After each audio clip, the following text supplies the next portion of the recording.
మనం వెళ్దాం.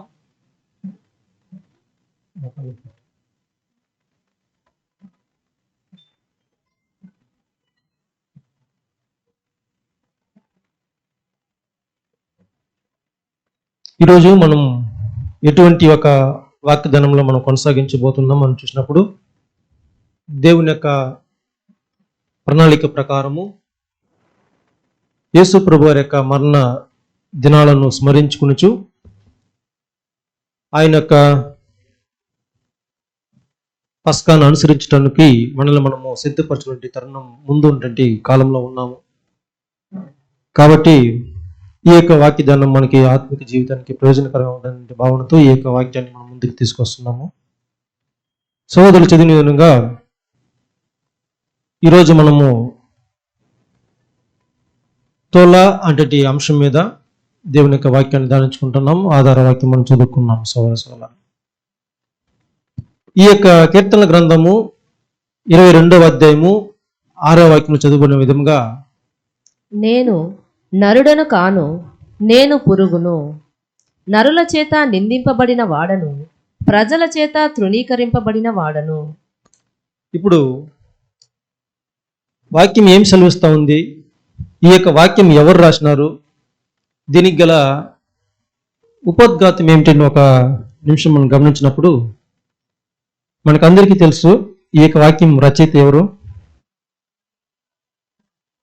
దావీదు. దావీదు గారికి రాయబడినటువంటి ఈ యొక్క వాక్యము ఎటువంటి ఒక పరిస్థితుల్లో ఆయన రాస్తున్నాడు? ఆయన ఎందుకు అలా రాయవలసి వచ్చింది?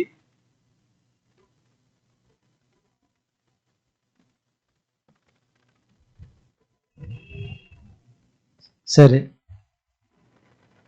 అంటే తనకు జీవితంలో ఆయన ఒక దేవుని యొక్క హృదయానుసారంగా ఆయనకి ఇష్టమైనటువంటి ఒక జీవితం జీవించినప్పుడు ఆయన అనేక మందికి సహాయం చేస్తూ వస్తాడు. తనతో పాటు ఉన్నటువంటి వారికి చాలా సహకారము, ఆదరణ, కాపుదల ఆయన ఇచ్చి వారందరినీ కూడా రక్షిస్తూ వస్తాడు. ఒకానొక సందర్భంలో సౌలు గారు దావీదు జీవితాన్ని అంటే దావీదు గారి యొక్క ప్రాణాన్ని తీయడానికి చూసినప్పుడు దావీదు గారు దాక్కుంటూ తిరుగుతారు. అతనితో పాటు కొంతమంది అయితే అతనికి సహాయంగా ఉంటారు, కానీ చాలా మట్టుకు ఆయన్ని విడిచిపెట్టిన వారుగా చాలా మంది ప్రజలు కూడా దావీదు ఎక్కడ ఉన్నారని చెప్పేటువంటి ఒక సమాచారాన్ని సౌలు గారికి ఇచ్చేసేవాళ్ళు. అంటే ఇతను ప్రాణభయంతో దాక్కుంటూ వెళుతూ ఉన్నప్పుడు అతన్ని చూపించేవారు. దాన్ని ఏమంటారు? వేగు చూసి చెప్పేటట్టు లాగా కాటి కొడతారంటారు కదా, ఇతన్ని చూపించేసేవాళ్ళు. పట్టుబట్టడానికి చూపించడానికి చాలా మంది సహాయం పొందుకున్న వాళ్ళే అలా చేస్తారని దావీదు గారు తెలుసుకున్నప్పుడు అటువంటి హృదయ స్థితిలో ఉన్నాడు. ఇంకా తన ద్వారా ఆదరణ పొంది తన్మక ప్రాణాన్ని ఇతను కాపాడి శత్రు సైన్యం నుంచి, శత్రువుల దగ్గర నుంచి కాపాడి వదిలిపెట్టినప్పుడు అటువంటి వారు కూడా సౌలు గారికి వెళ్ళి దావీదు గారు పలానా చోట్ల ఉన్నాడు అని చెప్పడం అక్కడ చూస్తున్నాడు దావీదు. ఇలాంటి ఒక పరిస్థితుల్లో దావీదు గారి యొక్క హృదయము ఇలా ఉంది. దాని తర్వాత తన యొక్క జీవితాన్ని, తన యొక్క ప్రాణాన్ని ఒక ప్రాణంగా లక్ష్య పెట్టకుండా ఇతను ఒక జీవించాలంటే ఒక ఆశ కానీ, జీవించాలంటే ఒక కోరికలు ఎవరికి లేకుండా చచ్చిపోతే బాగున్నటువంటి ఒక విషయాన్ని, ఆ హృదయాన్ని కలిగిన వారై దావీదు గారిని చంపడానికి అక్కడ ఎదురు చెప్పేటువంటి ఒక తరుణంలోనే దావీదు గారి యొక్క హృదయం ఈ విధంగా బాధింపబడి ఇలా రాయడం మనం చూస్తున్నాం. ఏమని రాస్తాడు? నేను ఒక మనిషిగా కూడా ఈ యొక్క ప్రజల ముందర ఎన్నిక చేయబడకుండా ఉన్నాను. ఒక రాజుగా ఉన్నప్పటికీ కూడా, అంటే అభిషేకం పొందిన ఒక రాజుగా అతను ఉన్నప్పటికీ కూడా అలా పరిగణించకపోయినా పర్లేదు, నేను ఒక మనిషిగా పరిగణించాలి, తోటి ఒక సోల్జర్గా కాకుండా ఒక మనిషిగా కూడా నన్ను చూడాలి, కానీ ఒక మనిషిగా కూడా నన్ను చూడలేదు.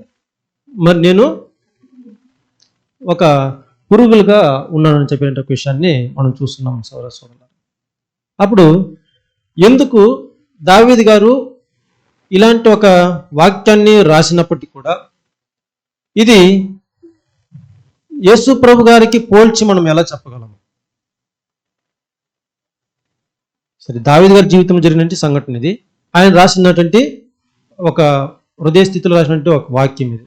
అయితే ఈ యొక్క వాక్యము దావీదు గారికి మాత్రమే అది అన్వయించబడుతుందా, లేదంటే యేసు ప్రభు గారికి కూడా అది అలా ఈ యొక్క ప్రవచనము యేసు ప్రభు గారికి అది అన్వయించబడాలి అని చెప్పినప్పుడు దావీదు గారికి ఎలా తెలుస్తుంది? ఎలా రాస్తాడు ఆయన? నేను ఒక పురుగులాగా ఉన్నానని చెప్పి ఎలా రాస్తాడు? ఇవన్నీ కూడా మనకి పరిశుద్ధ గ్రంథం అనేది ఆ యొక్క సంఘటనలు జరిగినప్పటికీ కూడా అందులో ఒక ప్రవచనానుసారంగా దేవుని యొక్క ప్రణాళికాబద్ధంగా ఆయన యొక్క చిత్తము, ఆయన ఏదైతే మనకి తెలియపరచాలని ఉద్దేశించున్నాడో అవన్నీ కూడా చాలా చోట్ల మనకి ప్రతిబింబిస్తూ వస్తుంది. చాలా చోట్ల అది వృత్తాంతములుగా, చాలా చోట్ల అది ఛాయలుగా, చాలా చోట్ల మనకి ఉపమానములుగా, అనేక రీతిలుగా మనకి వ్యక్తపరుస్తూ వస్తుంది అనేది మనకు తెలుసు. కాబట్టి ఈ యొక్క కంపారిజన్ అనేది, ఈ యొక్క పోలిక అనేది మనం చేసుకోవచ్చా? ఈ యొక్క పురుగును అని చెప్పి దావీదు గారు రాసిన వాక్యాన్ని యేసు ప్రభు గారితో మనము పోల్చుకోవచ్చా? అదే దావీదు గారి పరిస్థితి, అదే దావీదు గారి యొక్క ఎలాంటి హృదయంలో ఉన్నారో, దావీదు గారు ఎట్లాంటి సందర్భంలో ఉన్నారో, పరిస్థితిలో ఉన్నారో, అదే ఒక పరిస్థితి ఎవరికి వచ్చింది? ఇక్కడ యేసు ప్రభు గారు కూడా అదే తటస్థించింది. యేసు ప్రభు గారిని ఎవరన్నా ఒక మనిషిగా లెక్కించారా? ఎవరైనా యేసు ప్రభు గారిని గొప్పగా పొగుడుతున్నారా అని చూస్తే అక్కడ కూడా అతను అలాంటి స్థితిలోనే ఉన్నారు సోదరులారా. అయితే ఈ యొక్క వాక్యము దావీదు గారికి ఎలా బోధపడుతుంది, ఎలా బయలుపడుతుంది అని చెప్పి పేతురు గారు ఇలా ఈ యొక్క వాక్యం మనం చెప్తారు. చదువుదాం. 1 పేతురు 1:10. 1 పేతురు 1:10. మీకు కలుగు ఆ కృపను గూర్చి ప్రవచించిన ప్రవక్తలు ఈ రక్షణను గూర్చి పరిశీలించుచు తమ యందున్న క్రీస్తు ఆత్మ క్రీస్తు విషయమై శ్రమలను గూర్చియు గూర్చియు ముందుగా సాక్ష్యం ఇచ్చినప్పుడు ఆ ఆత్మ ఏ కాలమును ఎట్టి కాలములను సూచించవచ్చునో దానిని విచారించి పరిశోధించింది. చూడండి, వాక్యాన్ని మనం ఒకసారి గమనించినప్పుడు, మీకు కలుగు ఆ కృపను గురించి ప్రవచించిన ప్రవక్తలు ఎవరు ప్రవచించారు?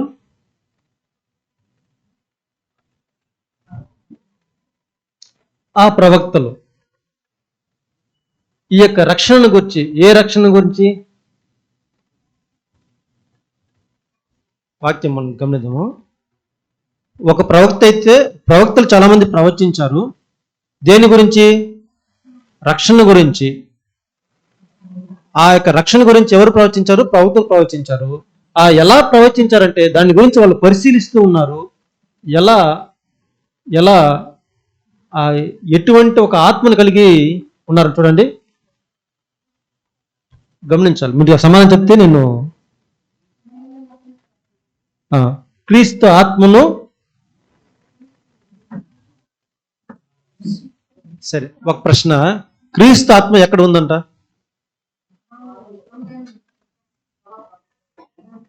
ప్రవక్తలు ఎప్పుడు ఉన్నారు? క్రీస్తు ముందు ఉన్నారా, క్రీస్తు తర్వాత ఉన్నారా? మరి క్రీస్తు ఆత్మ ఎలా వెళ్ళిపోయిందా ముందుకి కదా? అంటే అక్కడ ఉన్నటువంటి క్రీస్తు ఆత్మ ఏదైతే ఉందో దానిని కలిగిన వారై, క్రీస్తు యొక్క ఆత్మను కలిగిన వారై ఈ యొక్క ప్రవచనాన్ని మనకు రాస్తున్నారని చెప్పిన విషయాన్ని ఈ యొక్క వాక్యంలో పేతురు గారు చాలా స్పష్టంగా మనకు తెలియపరుస్తున్నారు. అప్పుడు యేసు ప్రభు గారికి ఏదైతే జరగబోతుందో అదే ఒక్క మనసును, అదే ఒక ఆత్మను, ఆత్మ అంటే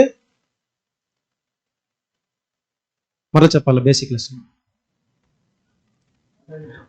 అదే ఒక ఆలోచనను వాళ్ళు కలిగిన వారై, క్రీస్తు యొక్క ఆలోచనలు కలిగిన వారై ఆ యొక్క ప్రవచనాలను మనకి ప్రవచిస్తున్నారు సోదర. అప్పుడు ఈ యొక్క ప్రవచనం అనేది క్రీస్తు ఆత్మను కలిగినటువంటి దావీదు గారు ఈ విధంగా క్రీస్తు యొక్క సంఘటనల గురించి ప్రవచనం ఇక్కడ రాయబడ్డం మనకి ఒకనొక సందర్భంలో ఆ యొక్క జీవితంలో తన యొక్క సందర్భంలో వెళ్ళినప్పటికీ కూడా ఈ యొక్క ప్రవచనం అనేది క్రీస్తు జరగబడే ఒక విషయాలను మనసులో ఉంచుకుని ఉద్దేశించబడినది ఇక్కడ దావీదు గారు రాయడం మనకి తెలియపరుస్తుంది. ప్రవచనాలన్నీ కూడా అలాగే మనకి బోధపడుతుందని చెప్పి మనకు తెలుసు. అప్పుడు ఈ ఇక్కడ రాయబడిన వాక్యానికి వద్దాం. ఇది దావీదు గారి పరిస్థితి మనం పోల్చేటువంటి ఒక సంఘటన. ఇప్పుడు వాక్యాన్ని చదువుకుందాము. ఆధార వాక్యము.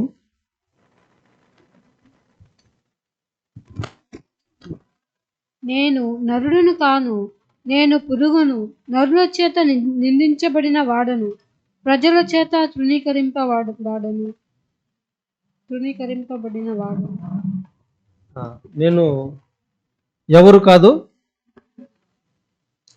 ఇప్పుడు చూడండి, నేను ఒక పురుగును. ఈ యొక్క పురుగు అని చెప్పడం ఎందుకు పురుగుతో పోల్చి చెప్తున్నారు? ఒక పురుగులాగా. సరే, ఇది ఈ యొక్క పురుగు ఏమిటి? రెడ్ స్కార్లెట్ పురుగు ఏమిటి? పురుగు పేరు ఏంటి?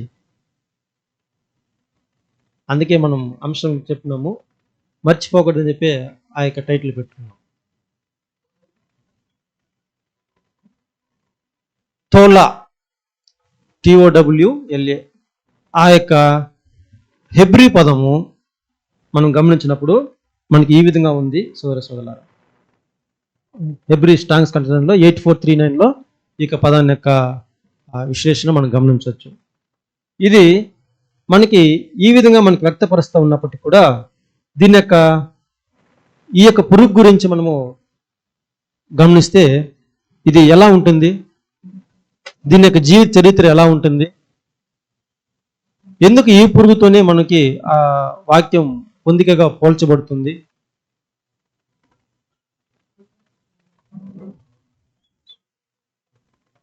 రెడ్ కలర్ ఆ ఇమేజ్ ఉంటే ప్లే చేయండి.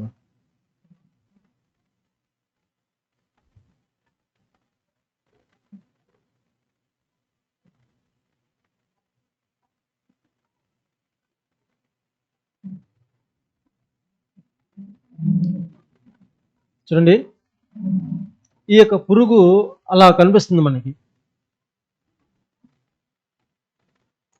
మన ప్రదేశంలో లేదు, కానీ అది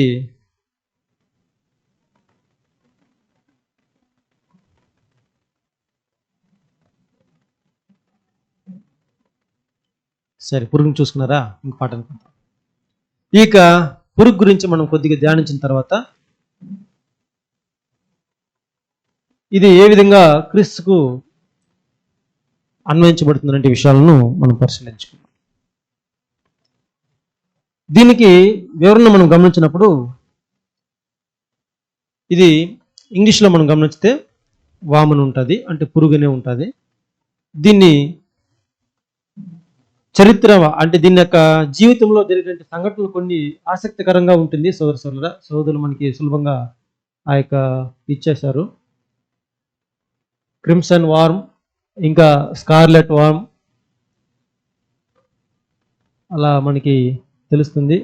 కింద చూసినట్టయితే కోకస్ ఇలిసిస్, అది లాటిన్ పదముగా మనకి ఉచ్చరించబడుతుంది.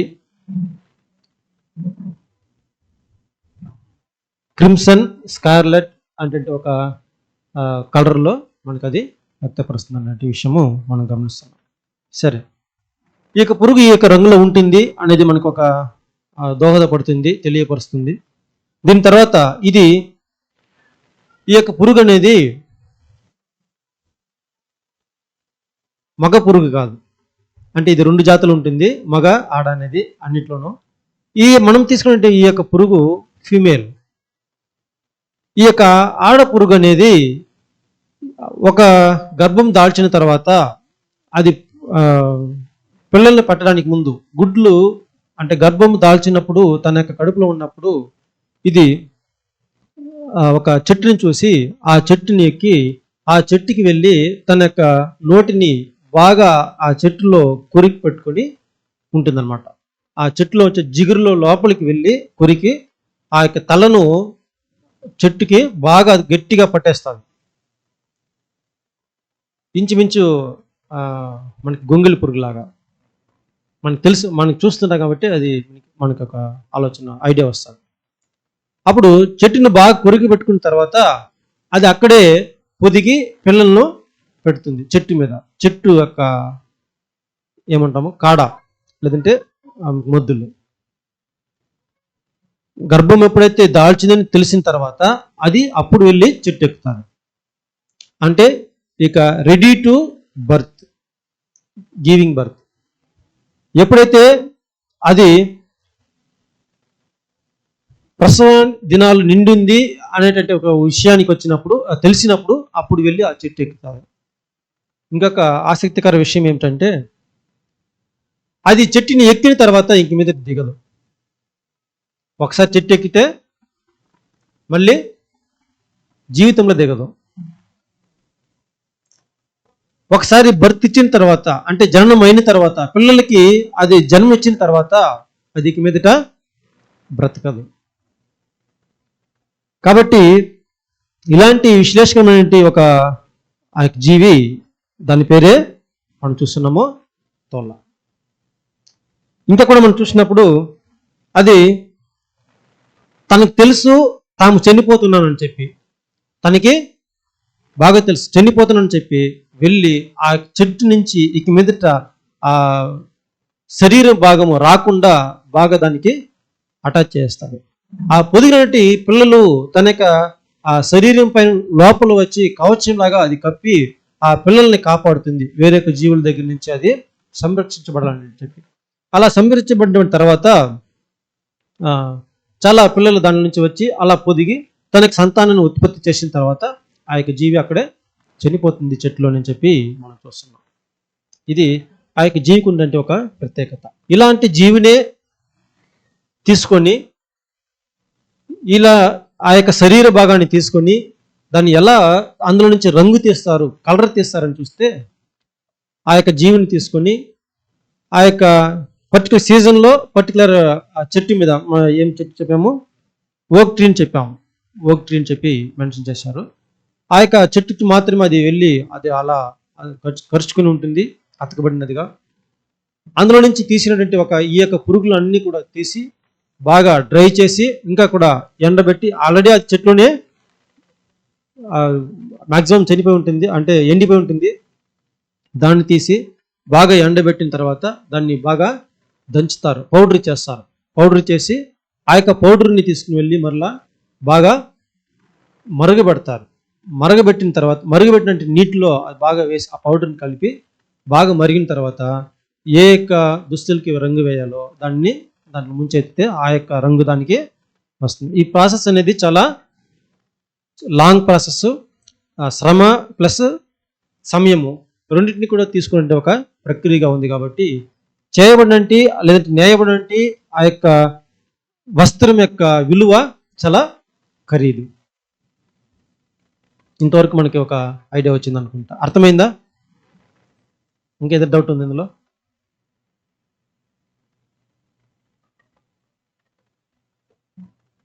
మీరు గుమ్మున ఉంటే డౌట్ ఏదో ఉందని చెప్పి అడగవచ్చు, పర్వాలేదు. సందేహం ఉంటే డౌట్ అడగండి, మనం క్లియర్ చేసుకుని వెళ్దాం. ఇది చాలా మట్టుకు మిడిల్ ఈస్ట్ ప్రాంతంలోనే ఉంటుంది, మన యొక్క ప్రాంతంలో కనిపించదని చెప్పి మనం చూస్తున్నాం సవాలు. దాని తర్వాత ఇప్పుడు చెప్పబడినటువంటి ప్రతి ఒక్క విషయాలు కూడా మరలా మనం మరలా ఒకసారి గుర్తు చేసుకున్నాం. ఏమిటి?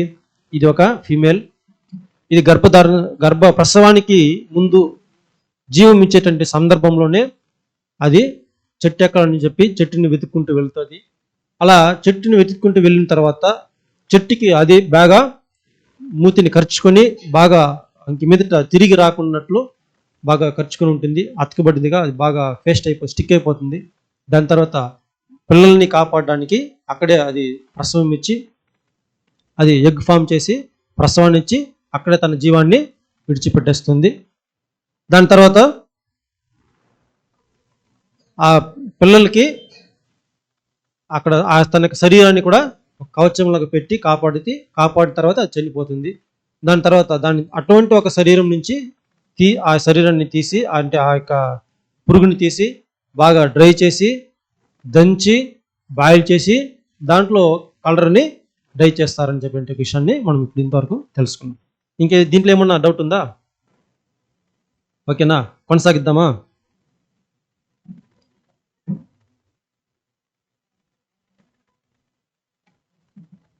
ఈ యొక్క కలర్ని మనం చూస్తున్నాము స్కార్లెట్. ఈ యొక్క కలర్ని మనము రెడీగా ఉంటుంది. ఇది ఈ యొక్క వస్త్రము లేదంటే ఈ యొక్క రంగు మనకి పరిశుద్ధ గ్రంథం ఎక్కడ కనబడుతుందా? First thank you star. ఇది ప్రత్యక్ష గుడారమందు ఈ యొక్క వస్త్రం అనేది మనకి కనబడుతుంది. ఎక్కడ కనబడుతుంది? పరిశుద్ధ గుడారమందు, ప్రత్యక్ష గుడారమందు ద్వారం వద్దనే. చెప్పండి.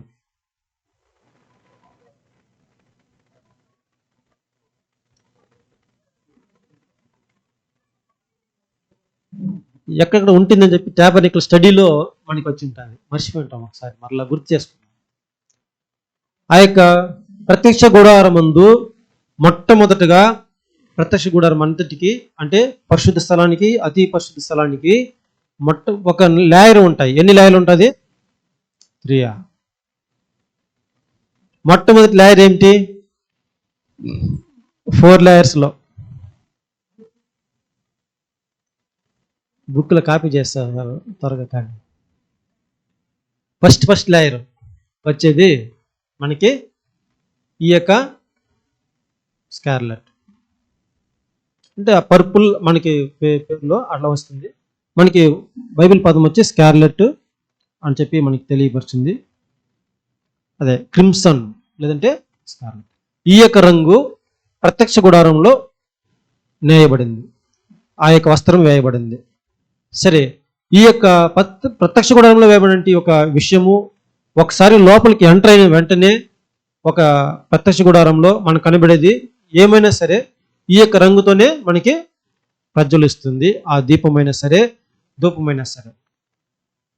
అప్పుడు దీని తర్వాత పైన లేయర్స్ ఉన్నాయి, అది వేరే. కానీ మనకి ఆ యొక్క ప్రతిబింబం అనేది ఇక్కడి నుంచే చుట్టూ కూడా మొట్టమొదట వస్తూ ఉంటుంది. ద్వారంలో ప్రవేశించినప్పుడు కూడా ఆ యొక్క ద్వారంలో కూడా ఈ యొక్క కలర్లోనే నాయబడి ఉంటుంది అనేది మనం చూస్తున్నాం సార్.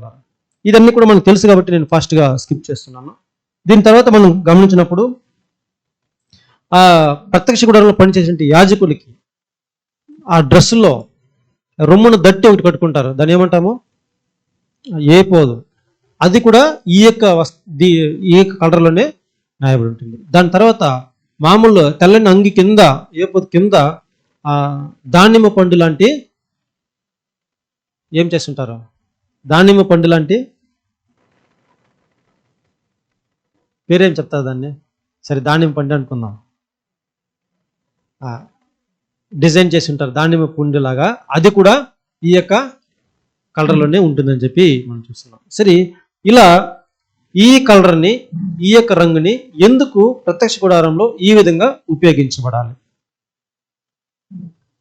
సరే, ఈ రంగు ఎప్పుడు సిద్ధపరచబడి ఉంటుంది? ఎలా సిద్ధపరచబడి ఉంటుంది?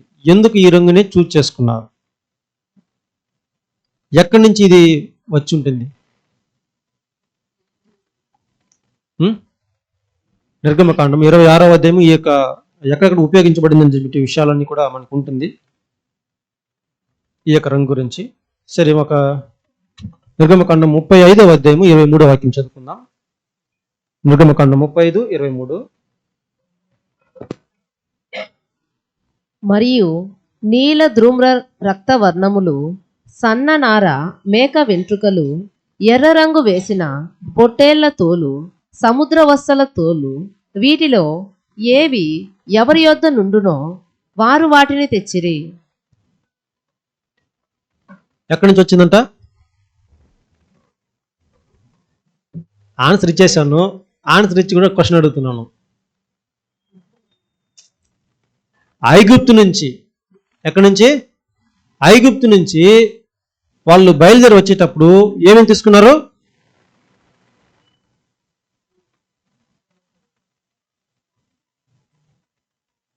చెప్తే మీకు అర్థమైందని చెప్పి నేను భావిస్తాను.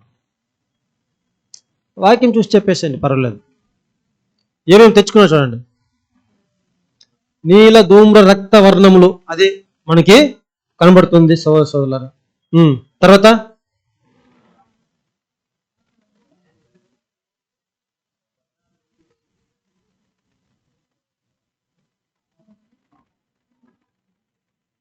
అంతే. సరే, మీకు అర్థమైంది అనుకుంటాను. అది మనకి నోరు తిరగకపోయినా వాక్యంలో మనకి అలాగే ఉంది. ఏమని చెప్పి, నీల ధూమ్ర రక్తవర్ణములు, అది స్కార్లెట్ చూస్తున్నాము. సన్ననార, తర్వాత సన్ననార అంటే దారం, సన్నది నా దారము. దాని తర్వాత మేక వెంట్రుకలు, ఎర్ర రంగు వేసిన పొట్టేలు తోళ్ళు, ఇంకా సముద్ర వసల తోళ్ళు, వీటన్నిటి కూడా ఎవరి వద్ద ఉండిన వారు వాటిని తెచ్చారు. ఎవరు తెచ్చారు? ఇజ్రాయెల్ ప్రజలు. వాళ్ళు చేసే పని చోట ఇవన్నీ కూడా ఉండిందంట. ఐగుప్తులో అంటేనే ఒక అన్ని దేశాల కన్నా ప్రపంచంలోనే ఐగుప్తులు ఉన్నటువంటి ఒక టెక్నాలజీ, వాళ్ళు ఉపయోగించేటువంటి ఒక డెవలప్డ్గా ఉండింది. అది అడ్వాన్స్ టెక్నాలజీగా పెట్టుకున్నారు. కాబట్టి ఒక గుర్రాలు కూడా చూడండి, ఐగుప్తులో కొద్దిగా ఏవన్గా ఉంటుంది. అలాంటి ఒక విషయమే ఇక్కడ మనం చూస్తున్నాము. ఆ యొక్క రంగులో కూడా, వేసేటువంటి విషయాలు కూడా, ఆ యొక్క వస్త్రధారణలు కూడా అన్ని కూడా వాళ్ళు పెట్టుకున్నారు. వాటన్నిటి కూడా ఎవరైతే వాళ్ళు వచ్చినారో అక్కడి నుంచి ఇజ్రాయెల్ ప్రజలందరూ కూడా వాటిని తీసుకొచ్చారు. ఇప్పుడు తెచ్చినటువంటి వారికి అరణ్యంలో ఈ యొక్క పదార్థాలు అక్కడ సిద్ధంగా ఉందే లేదా? సో ఇక్కడి నుంచి వాళ్ళు ఆ యొక్క ప్రత్యక్ష గుడారాన్ని ఇందులో నుంచి నిర్మించారని చెప్పినటువంటి విషయాన్ని మనం గమనిస్తున్నాం సోదర.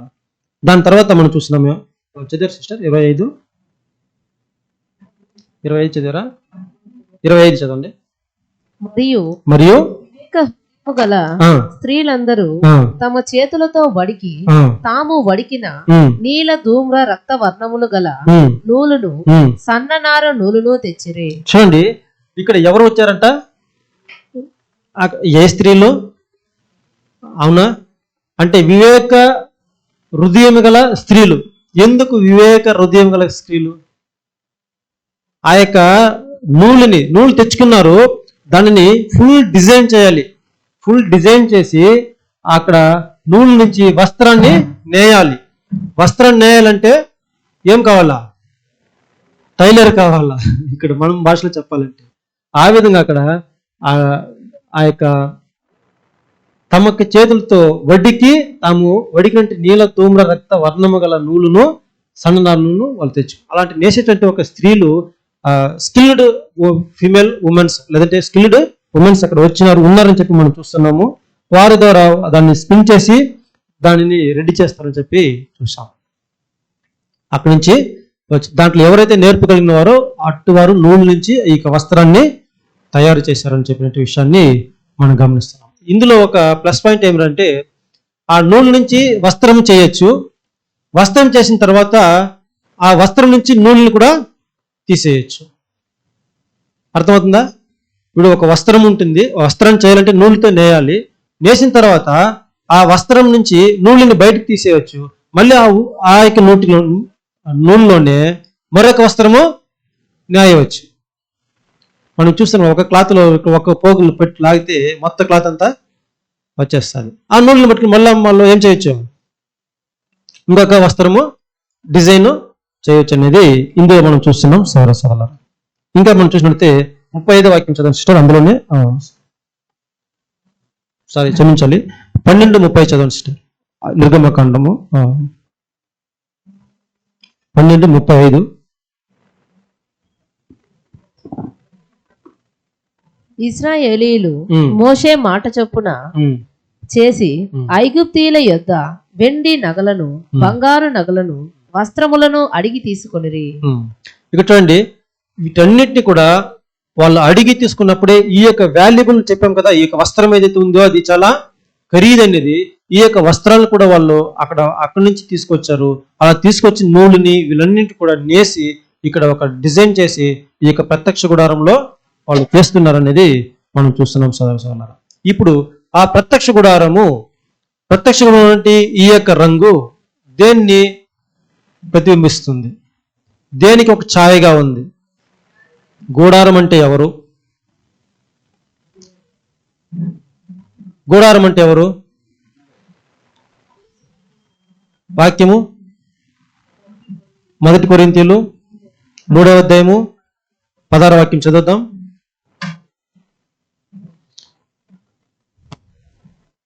1 కొరింథీయులు 3:16. మీరు దేవుని ఆలయమై ఉన్నారనియు దేవుని ఆత్మ మీలో నివసించుచున్నాడనియు మీరెరుగరా? చూడండి, మీరు దేవుని యొక్క ఆలయమై ఉన్నారనియు దేవుని యొక్క ఆత్మ, సోదరులారా, అప్పుడు మనము దేవుని యొక్క ఆలయం.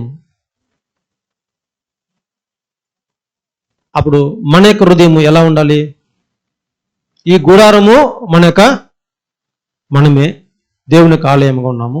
ఆ ఆలయంలో ఈ యొక్క వస్త్రం అనేది ఉంది అని చెప్పి మనం చూస్తున్నాం. అప్పుడు మరొక వాక్యం కూడా 2 కొరింథీయులు 6:16 చదవదని నోట్ చేసుకోండి. ఇందులో కూడా మనకు చెప్పబడింది ఈ యొక్క వస్త్రము, లేదంటే ఈ యొక్క స్కార్లెట్ కలర్ ఏంటి వస్త్రము, లేదంటే మనకు అర్థమయ్యే విధంగా ఎర్రని వస్త్రం. ఈ యొక్క వస్త్రము ప్రత్యక్ష గుడారంలో వేయబడింది. లోపల ఉంటుందా బయట ఉంటుందా?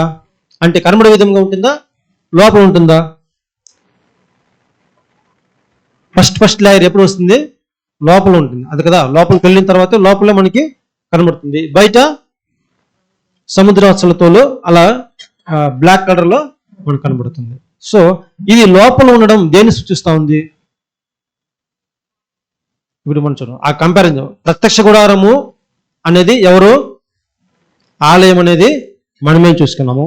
ఆ ఆలయం లోపల ఉండేది ఈ యొక్క ఎర్రని వస్త్రము, లేదంటే ఆ యొక్క స్కార్లెట్ వస్త్రం అని చెప్పి మనం చూస్తాము. ఇది దేన్ని సూచిస్తా ఉంది? హృదయ అంతరంగము, ఇన్సైడ్ ఆ ఉండేది ఏమిటంటే లోపల.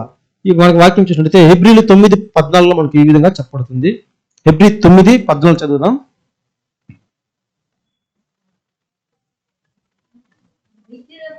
ద్వారా తన్ను తాను దేవునికి నిర్దోషునిగా అర్పించుకొనిన క్రీస్తు యొక్క రక్తము నిర్జీవ క్రియలను విడిచి జీవము గల దేవుని సేవించుటకు మీ మనస్సాక్షిని ఎంతో ఎక్కువగా శుద్ధి చేయును. చూడండి, ఇది మనకి ఏమి చెప్పబడుతుంటే మనస్సాక్షిని శుద్ధి చేయదు. మనస్సాక్షి అంటే లోపల మనకి అంతరంగం ఉంటుంది సోదర. అప్పుడు ఈ విధంగానే మనకి ఆ యొక్క విషయాలన్నీ కూడా బోధపడుతూ ఉంది. హృదయ అంతరంగంలో అక్కడ శుద్ధీకరణ అనేది ఆ యొక్క పర్పుల్ కలర్, ఈ యొక్క కలర్ అనేది స్కార్లెట్ కలర్, లేదంటే మనం స్కార్లెట్ యూజ్ చేసుకున్నాము. ఈ యొక్క స్కార్లెట్ పదము అనేది రంగు అనేది హృదయ అంతరంగం మనస్సాక్షిని మనకి తెలియపరుస్తూ ఉంది, శుద్ధీకరించేదిగా ఉంది అని చెప్పిన హృదయ అంతరంగాన్ని మనకి వ్యక్తపరిచేదిగా ఉంది అని చెప్పి మనం చూస్తున్నాం. దీని తర్వాత ఏ విధంగా ఈ యొక్క పురుగు నుంచి ఆ యొక్క కలర్ తీస్తారు, ఏ విధంగా ఆ యొక్క పురుగు నుంచి ఆ కలర్ తీస్తారు అనే ఒక విషయానికి మనము చూసినప్పుడు ఈ యొక్క పురుగుకి యేసు ప్రభు గారికి ఎలా సమంగా మనము చెప్పవచ్చు. యేసు ప్రభు గారు కూడా ఏం చెప్పారు మళ్ళా? సరే, అవునా? చెప్పారా లేదా? చెప్పినారా? అదికే మనం చూస్తున్నాము ఈ యొక్క పురుగు ఏ విధంగా యేసు ప్రభు గారికి మనము పోల్చవచ్చు. ఎందుకు ఇలా పోల్చుకోవాలి?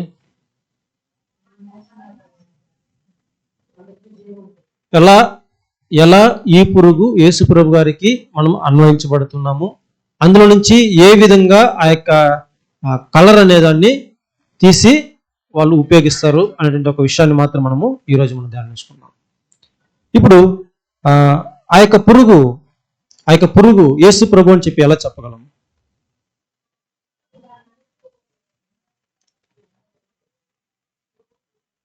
ఎలా నలుపుతారు ఆ పురుగుని? ఇప్పుడు ఒక పురుగు అంటేనే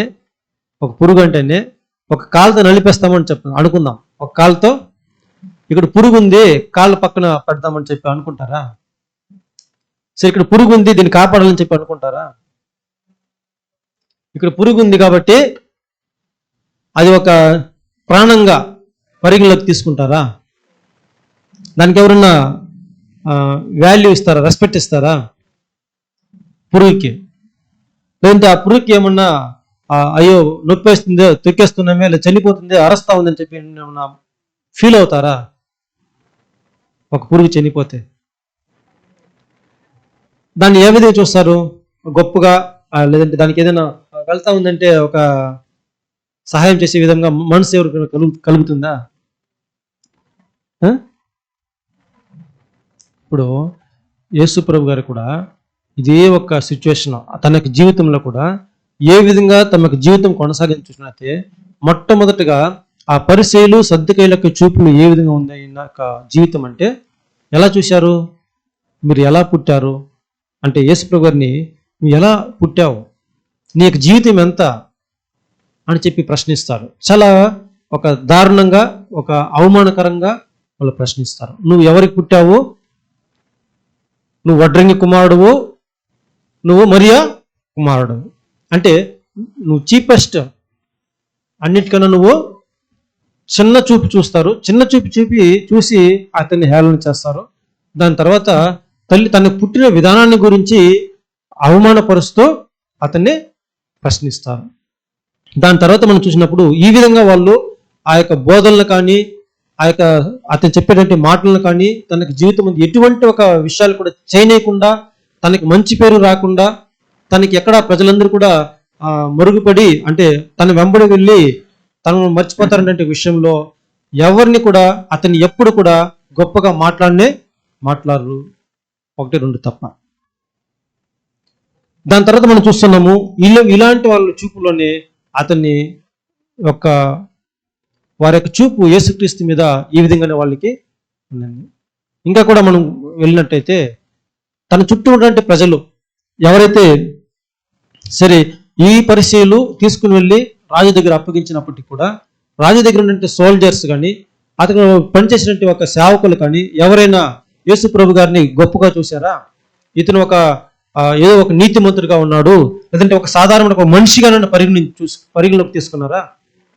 యాక్చువల్గా ఒక దోషి అక్కడ వెళ్ళి ఆ యొక్క దోషారోపణ చేయబడిన తర్వాత అతనికి శిక్ష విధించి అతని దోషాన్ని తేల్చిన తర్వాత శిక్ష విధించిన తర్వాతనే అతనికి కొడతారు. ఒకవేళ కొంతమంది కొట్టేటప్పుడు కూడా ఒక కర్తవ్యానికి అతనికి భయం రావాలని చెప్పిన ఉద్దేశంతో వాళ్ళ కర్తవ్యాన్ని చేస్తారు తప్ప ఇక్కడ యేసు ప్రభు గారి విషయంలో అలా జరగలేదు.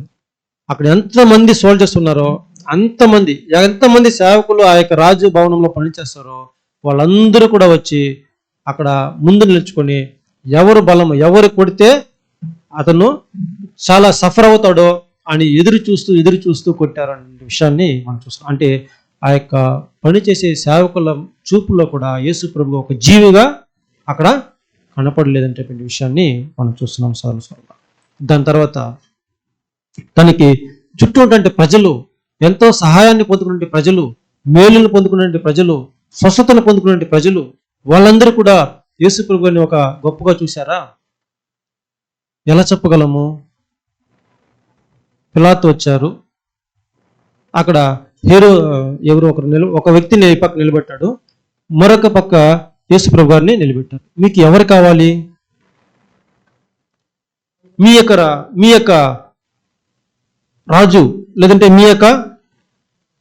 మీ మధ్యలో మీకు మంచి చేసినటువంటి మనిషి, మీ మనిషిని యేసుని నేను విడుదల చేయాలా, లేదంటే బరబ్బాని విడుదల చేయాలా? ఎవరు కావాలి అని అడిగినప్పుడు ప్రజలు ఎవరు కోరుకున్నారు అంటే ఒక యేసు ప్రభు గారిని అంతే చెప్తున్నాం కదా, ఒక పురుగు చచ్చిపోతుందని చెప్తే ఎవరు కూడా దాన్ని లెక్క చేయరు. దాని మీద ఎటువంటి ఒక ఫీలింగ్స్ అనేది రాదు. అదే ఒక సిచ్యువేషన్, అదే ఒక పరిస్థితి ఇక్కడ యేసు ప్రభు గారికి కూడా సంభవించిందనే విషయాన్ని మనం చూస్తున్నాం. దాని తర్వాత ఇలా వాళ్ళు ఎన్నుకునేది కూడా, ఒకవేళ అక్కడ మాకు యేసుప్రభు వారు కావాలి, బరబ్బాని సిలువ అని చెప్పుంటే కదా. అంటే ప్రజల యొక్క చూపులో కూడా ఎవరైతే ఉన్నారో అక్కడ ఆ ప్రజల యొక్క చూపులు కూడా యేసుప్రభు వారి యొక్క జీవితము ఒక జీవము కాదు, ఒక ప్రాణం కాదనే ఒక భావన స్పష్టంగా బయలుపడుతూ ఉంది. దాని తర్వాత సిలువ వేశారు. సిలువ వేసిన తర్వాత కూడా సిలువ మీద ఉన్నట్టు దొంగల యొక్క చూపులో ఒక దొంగ యొక్క చూపులో ఎలా ఉంది చూసినట్టే, నువ్వు దేవుని కుమారుడువా అయితే చూడండి, ఎవరి యొక్క చూపులో కూడా అతను ఏం చేయబడలేదు. ఒక జీవిగా, ఒక మనిషిగా, ఒక దేవుని యొక్క బిడ్డగా కాకపోయినా కేవలం ఒక మనిషిగా అయినా ఎవరు కూడా అతన్ని పరిగణలోకి తీసుకోలేదంటే విషయాన్ని మనం చూస్తున్నాం. అందుకే చెప్పారు అక్కడ, నజరేతు నుంచి ఏదైనా మనకి కలుగుతుంది. నజరేతు వాడంటే ఆ యొక్క ఊరు, ఆ యొక్క ప్రాంతమే చాలా అల్పమైనది అని చెప్పి, చాలా దేనికి కూడా అది పరిగణలోకి తీసుకోబడదనే విషయాన్ని మనం చూస్తున్నాం. సౌరస్వామి ఇంతటి ఒక విషయము చీప్గా యేసుప్రభు గారిని చూసేదనే విషయాన్ని మనం చూస్తున్నాం.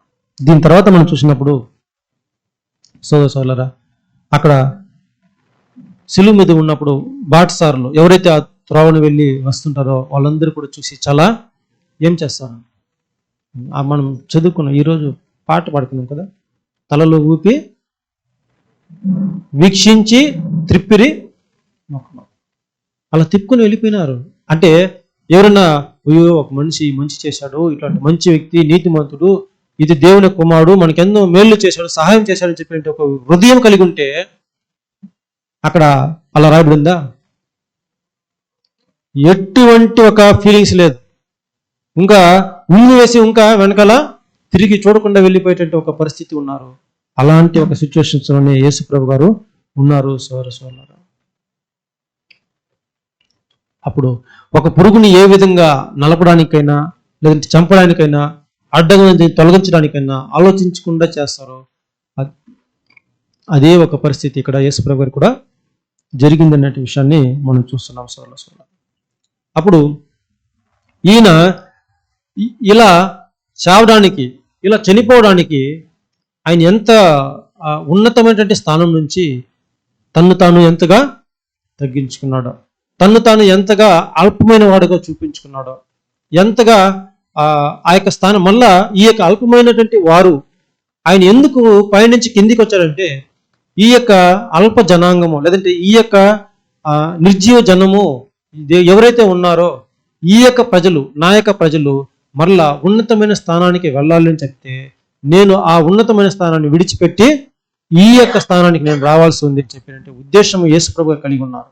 అర్థమవుతుందా? యేసుప్రభు గారు ఉన్నతమైన స్థానంలో ఉన్నప్పటికీ కూడా మనము ఎక్కడ ఉన్నాము? పాతాళ గుంట. ఆ గుంటలో నుంచి మనల్ని ఈ యొక్క ఉన్నతమైన స్థానానికి మనం వెళ్ళాలంటే ఆయన అక్కడి నుంచి కిందికి రావాలి. మనం ఆయన కిందికి వస్తే మనం పైకి వెళ్తామని చెప్పినట్టు ఉద్దేశం యేసుప్రభు గారు తెలుసు కాబట్టి అలాంటి ఒక విషయానికి, అలాంటి ఒక ఆలోచనతోనే మనం కిందికి వచ్చారని చెప్పి మనం చూస్తున్నాం. సౌరస్వాల యెషయా గ్రంథము 53వ అధ్యాయం 3వ వాక్యంలో ఈ విధంగా మనకి చెప్పబడింది. 53:3 తృణీకరింపబడిన వాడును ఆయను, మనుష్యుల వలన విసర్జింపబడిన వాడును, వ్యసనాక్రాంతుడుగాను వ్యాధి అనుభవించిన వాడుగాను మనుష్యులు చూడనొల్లని వాడుగాను ఉండెను. అతడు తృణీకరింపబడినవాడు కనుక మనము అతనిని ఎన్నిక చేయకపోతేమే. చూడండి, ఎవరి వద్ద కూడా అతను తృణీకరింపబడిన వాడుగా అయిపోయాడు. అంటే ఎవరు కూడా లెక్క చేయలేదు అతను జీవం పోతుందని చెప్పి, అతని యొక్క ప్రాణము పోతా ఉందని చెప్పి ఎవరు కూడా పరిగణలోకి తీసుకోలేదు. సోదరులారా, అయితే ఆ యొక్క యేసుప్రభు గారి యొక్క ఆలోచన ఎలా ఉంది చూసినట్లయితే, నేను వెళ్ళి చనిపోతే ఈ యొక్క చనిపోయేటువంటి వారు, చచ్చిపోవడానికి సిద్ధంగా ఉన్నవారు వాళ్ళు ఏం చేస్తారు? నా యొక్క జీవంలోనికి వస్తారు. నేను చనిపోకపోతే వాళ్ళు చనిపోతారు. కాబట్టి నేనేం చేయాలి? ఇప్పుడు నా జీవాన్ని నేను నా జీవాన్ని వాళ్ళ కొరకు వెళ్ళి ఇచ్చానంటే వాళ్ళు నా యొక్క జీవంలోనికి వస్తారు. నేను నా స్థానాన్ని విడిచినట్లయితే వాళ్ళు నా స్థానానికి వస్తారు. అప్పుడు నేను ఏమేమి వదులుకున్నాను, ఒకవేళ ఆయన వచ్చేటప్పుడు అంటే భూలోకంకి వచ్చినప్పటికీ కూడా అదే శక్తిని, అదే ఆయన యొక్క ఆదరణను, ఆ యొక్క పరిశుద్ధాత్మ శక్తిని ఉపయోగించాడా, బలాన్ని ఉపయోగించాడా? ఎక్కడ కూడా అతను అలా ఉపయోగించలేదు సోదరా. అందుకే మనం చూసినాము, ఆయన అనుకుంటున్నాడు నాకు ఈ యొక్క ప్రదేశంలో లేదంటే ఈ యొక్క ప్రాంతంలో ఎవరు కూడా ఆదరణను పొందుకోలేదు. ఆయన కోరలేదు. ఎందుకు? ఈ ఆదరణ లేనట్టు ఒక జనం ఉన్నారు. ఆ జనము ఒక ఆదరణ కలిగిన వారుగా ఉండాలని చెప్తే, నిరాకరించబడిన జనంగా వాళ్ళు ఉన్నారు. వాళ్ళు నిరాకరించబడకూడదు అంటే నేను ఇప్పుడు ఏం చేయబడాలా? తృణీకరించబడాలి, నిరాకరించబడాలి సోదరా. ఇప్పుడు ఆయన నన్ను అందరూ ఎవరు ఎట్లా చేశారంటే, ఎవరు కూడా ఇంట్లో చేర్చుకోలేదు. నన్ను బయట త్రోసివేశారు, నన్ను విడిచిపెట్టారు, బయట తోసివేశారు. ఎందుకు నేను బయటకు తోసివేయబడ్డాను? ఎందుకు నేను బయటకు వెళ్ళిపోతున్నాను అంటే, బయట ఉన్న వాళ్ళు లోపలికి రావాలి, బయట ఉన్న వాళ్ళు నా లోపలికి రావాలని చెప్పిన విషయంలో ఆలోచించుకొని నేను బయటికి వెళ్ళిపోతాను. ఒక స్థానాన్ని విడిచిపెట్టాలంటే ఎంతటి మనసు కావాలి, ఎలాంటి హృదయం కావాలి? ఆయన సమస్త ప్రపంచానికి, యూనివర్స్కి, విశ్వానికి హక్కుదారుడు, ఏకైక వారసుడు. ఆయన వెళ్ళి తోట దగ్గరికి వెళ్ళినప్పుడు ఈ హక్కుదారుడు వస్తున్నాడు, ఇతను చంపేస్తే ఏమవుతుంది? ఈ ఆస్తి అంతా మనదవుతుంది. ఆయన హక్కుదారుడుగా ఉన్నాడు. ఆయన ఉన్నప్పటికీ కూడా దాన్ని విడిచిపెట్టి మరణానికి అప్పగించుకున్నప్పుడు తను తాను ఆ వస్తువు లేదంటే ఆ తోట ఎవరిదవుతుంది? చంపిన వారిదే, అవునా? అంటే వేరొకరిది హక్కు, మనము హక్కుదారులు కావాలని చెప్పి అతను తన యొక్క హక్కును విడిచిపెట్టుకున్నాడు. మనం నిరాకరింపబడకూడదు, లోపలికి రావాలని చెప్పి అతను బయటికి వచ్చాడు. మనం తృణీకరించబడకూడదని చెప్పి ఆయన తృణీకరించబడ్డాడు సోదరా. మనల్ని ఎవరు కూడా చీప్గా చూడకూడదు, మనల్ని ఎవరు కూడా ఒక చిన్నవారుగా అనుకోకూడదని చెప్పి అతను తన యొక్క శరీరాన్ని లేదా తన యొక్క జీవాన్ని రిక్తునిగా చేసుకుని దీన మనసును ధరించి దాసుని యొక్క స్వరూపంను ధరించుకుని వచ్చాడని చెప్పి మనం చూస్తున్నాం సోదరా. అదే 53 రెండో వాక్యం మనం గమనించినప్పుడు, రెండో వాక్యం చదవండి సిస్టర్.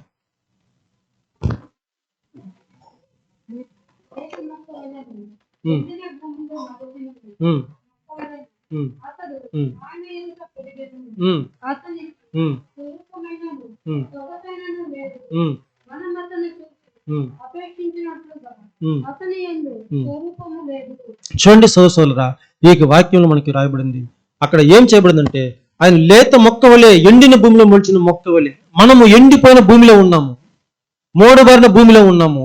మనమందరూ కూడా ఎక్కడ వెళ్ళాలి? ఇప్పుడు ఆ యొక్క నీటి యొద్ద ఓరబడిన చెట్టు వలె మారాలని చెప్తే, ఆ యొక్క చెట్టు ఎక్కడ ఉంది? ఆల్రెడీ దేవుని వద్ద ఉంటే ఆ యొక్క చెట్టు మంచి శశశ్యామలంగా ఉన్నటువంటి ఓట్లో ఉన్నటువంటి ఆ యొక్క చెట్టు ఈ మోడుబారిన భూమికి రావాల్సి ఉంది. సో మనము అక్కడ దేవుని వద్ద ఆ యొక్క ఓట వద్ద నాటబడిన చెట్టుగా మనం మారాలని చెప్పి ఆయన ఆలోచిస్తూ ఉన్నాడు సోదరా. దాని తర్వాత మనం చూసినట్టయితే ఆయన ఎదుట పెరిగాడు. మనము అక్కడి నుంచి ఆయన ఎక్కడికి వచ్చాడు? జీవాన్ని విడిచిపెట్టడానికి రావాలి. ఎందుకంటే మనం ఆయన వద్దకు వెళ్ళాలని చెప్పి, ఆయన ఉన్నటువంటి స్థానాన్ని విడిచిపెట్టకుండా ఉన్నట్లయితే మనం దేవుని వద్దకు వచ్చేదానికి ఆస్కారం ఈరోజు దోవ ఉంటుందా?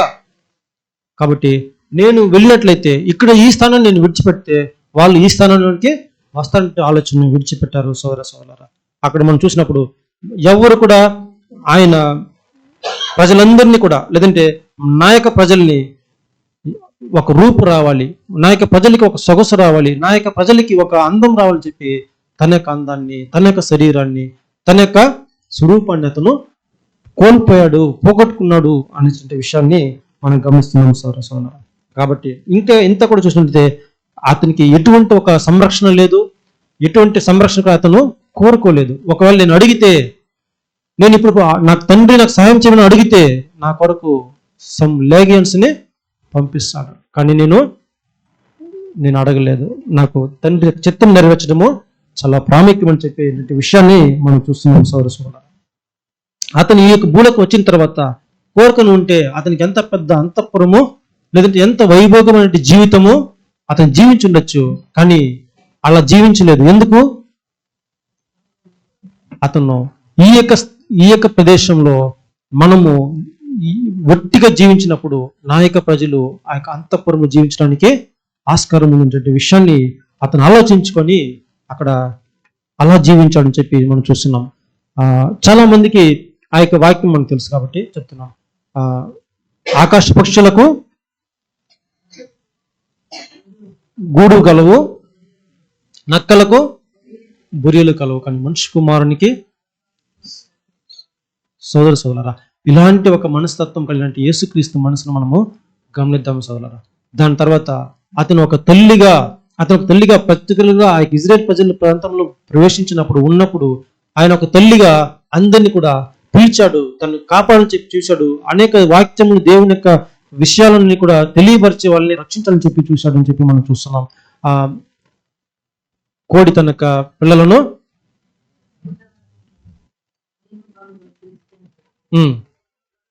మత్తయి సువార్త 23:37 కూడా మనం వాక్యం చూసుకుంటే చదవచ్చు. యెరూషలేమా యెరూషలేమా, ప్రవక్తలను చంపుచూను నీ యొద్దకు పంపబడిన వారిని రాళ్లతో కొట్టుచూను ఉండుదానా, కోడి తన పిల్లను రెక్కల క్రిందికి ఎలాగో చేర్చుకొనునో అలాగే నేనును నీ పిల్లలను ఎన్నో మారులు చేర్చుకొనవలెనని యుంటిని కాని మీరు ఒల్లకపోయిరే. ఎలా కాపాడాలని అనుకున్నాడంట?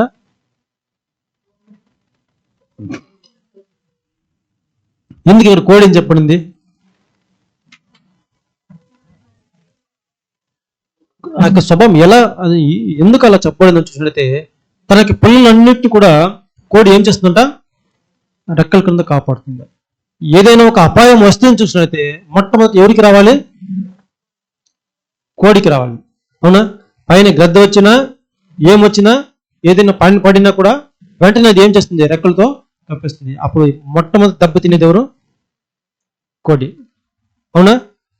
కోడి ప్రాణం ఉన్నంత వరకు కోడి పిల్లలకి ఒక కోడిని చూసినామంటే ఆకాశం కూడా ఎగిరి వెళ్ళి ఫైట్ చేసి వస్తారు తన పిల్లల్ని కాపాడడం కోసం. అందుకే నేను ఎలాగైనా మిమ్మల్ని కాపాడాలని చెప్పి నేను నా యొక్క రెక్కల కిందకి మిమ్మల్ని చేర్చుకున్నాను. అంటే మొదట మీకేమైనా అవుతే నేనున్నాను, నా ప్రాణం పెట్టి మిమ్మల్ని కాపాడుతాను. అలాంటి ఒక విషయమే అక్కడ యేసుప్రభు గారు అటువంటి ఉద్దేశంతో ఇక్కడ మనకి యెరూషలేమా మిమ్మల్ని ఎన్నోసార్లు నేను పిలిచాను, ఒక తల్లిలాగా చూస్తాను. ఇది కూడా మనం చూడండి. ఈ యొక్క పురుగు కూడా మనం గమనించినప్పుడు ఆ యొక్క తల్లి ఆ పురుగు ఏంటంటే ఆ యొక్క తోల పురుగు ఏ విధంగా తనకి పిల్లల్ని కాపాడడానికి సంరక్షించడానికి తన యొక్క అండర్లో గుప్పిట్లో పెట్టుకొని అది తనకి జీవాన్ని విడుస్తుందో మనం చూస్తున్నాము సౌరసాలు. అందుకే చూస్తున్నాము ఒక పురుగు, ఆ పురుగు అలా తనకి పిల్లల్ని కాపాడడానికి తనకి శరీరాన్ని కూడా ప్రాణాన్ని కూడా జననమిస్తేనే, అంటే పిల్లలకి పుట్టుకిస్తేనే ఆ యొక్క జీవం పోతుందని చెప్పినప్పుడు దానికి తెగించి ఈ యొక్క పురుగులు వెళ్తుందనేది మనం చూస్తున్నాం. అదే విధంగానే ఇక్కడ మొట్టమొదటిగా పురుగు చేస్తేనే ఆ పురుగుల నుంచి ఏమవుతుంది? అక్కడ పిల్లలు వస్తారు. లేకుంటే నేను చావును, నేను చెట్టు ఎక్కును, నేను చావును చెప్తే పిల్లలు రారు. కాబట్టి ఆ యొక్క పురుగు, ఆ తోలాడే పురుగు తనకి సంతానం కోసము తనకు జీవాన్ని అక్కడ కోల్పోవడం చూస్తుంది వాలంటరీగా. అదే విధంగా ఇక్కడ కూడా యేసుప్రభు గారు తన యొక్క పిల్లల కోసము తన యొక్క జీవాన్ని మొట్టమొదట స్వచ్ఛందంగా వాలంటరీగా ధారపోసాలని చెప్పిన విషయాన్ని మనం చూస్తున్నాం సార్.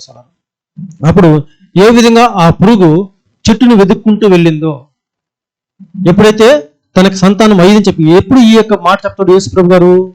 ఎప్పుడు ఒక తల్లిగా అతన్ని భావించి ఇక మీద తన యొక్క సేవ అంటే 3.5 సంవత్సరాల సేవ నీరెస్ట్ అయిపోయే తరుణంలో యెరూషలేము తన యొక్క మరణం సమయం దగ్గర వచ్చినప్పుడు అప్పుడు అంటున్నాడు, ఓ యెరూషలేమా ఎన్నోసార్లు పిలిచాను, చెప్పాను నాకు సమయం ఇంకా అయిపోయింది, నేను ఒక తల్లిలాగా కాపాడాలని చెప్పి నేను కోరుకున్నాను, కానీ మీరు నా దగ్గరికి రాలేకపోయారని చెప్పి చివరి దశలో చెప్తాడు ఆయన. అప్పుడు తెలుసుకున్న తర్వాత ఇప్పుడు యెరూషలేమును చూసి వెళ్తున్నాడు. యెరూషలేముకి వెళ్తే చాలాసార్లు శిష్యులు చెప్తూ ఉన్నాడు, నేను యెరూషలేముకి వెళ్లాల్సి ఉంది, నన్ను పట్టుకుంటారు, నాకు ఈ విధంగా అవమానకరం జరుగుతుంది, నా యొక్క ప్రాణం కూడా అక్కడ పోవాల్సింది, నన్ను చంపుతారు అని చెప్తే శిష్యులకి ఏం చెప్పారు శిష్యులు? వెళ్ళండి ప్రభు, అట్లా మీరు చచ్చిపోయింది, మేము కూడా వస్తామని చెప్పారా? అనేక సార్లు తెలుసు ఆయనకి, యేసు ప్రభు తెలుసు తన యొక్క మరణ దినాలు, తన యొక్క సమయము గడియ వచ్చిందని చెప్పి తెలుసుకున్న తర్వాతే అక్కడి నుంచి బయలుదేరి ఆయన యెరూషలేముకు సమీపంగా వస్తాడు వారం రోజుల ముందరే. అప్పుడు సోదరులారా, ఈ విధంగా మరణాన్ని తెలుసుకుంటాయి అంటే ఇక మీదట నేను నా యొక్క జీవాన్ని కోల్పోవాల్సిన సమయం వచ్చింది, నా బర్త్ నేను ప్రసవించాల్సిన సమయం వచ్చింది, కాబట్టి నేను ఇప్పుడు ఏం చేస్తాను, నేను ఒక జీవాన్ని కోల్పోవడానికి సిద్ధంగా ఆ యెరూషలేము పట్టణానికి వెతుక్కుంటూ వస్తున్నాను అని చెప్పి, ఆ పురుగు ఏ విధంగా చెట్టును వెతుక్కుంటూ వచ్చిందో అదే విధంగా ఇక్కడ కూడా అతను వెతుక్కుంటూ వస్తున్నట్లు మనం చూస్తున్నాం. సార్ 10వ వాక్యం చదవండి సిస్టర్. యెషయా 53:10.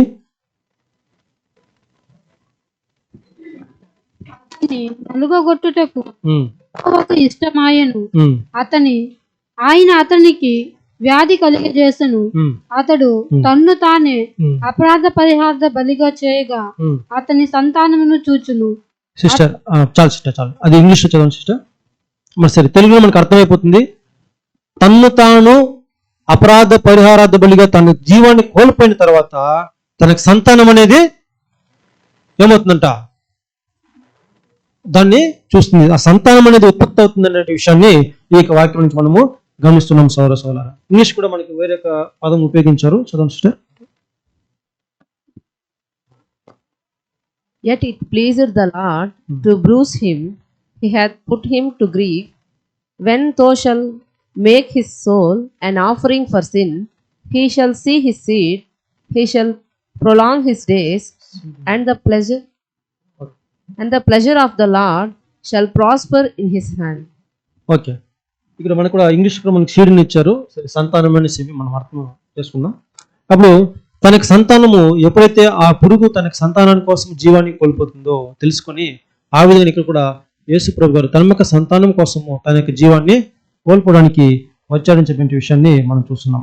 దీన్ని మనకి తనకు ఏ విధంగా తనకు పురుగుకి తెలుసు, ఇక నేను వెళ్ళిన తర్వాత తిరిగి చెట్టు దిగుతానా అంటే, ఇప్పుడు నేను నా పిల్లలకి సంతానం ఇవ్వాలంటే వెళ్ళి నేను నా జీవాన్ని నేనేం చేయాలా, అప్పగించాలని చెప్పి తెలుసు.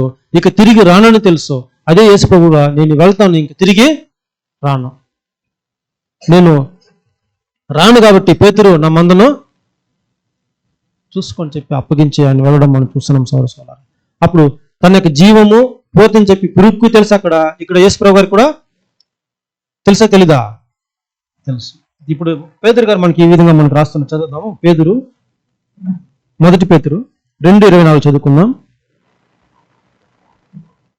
మనము పాపముల విషయమై చనిపోయి నీతి విషయమై జీవించున్నట్లు ఆయన తానే తన శరీరమందు మన పాపములను ప్రాణు మీద మోసుకొనెను, ఆయన పొందిన గాయముల చేత మీరు స్వస్థత నొందితిరి.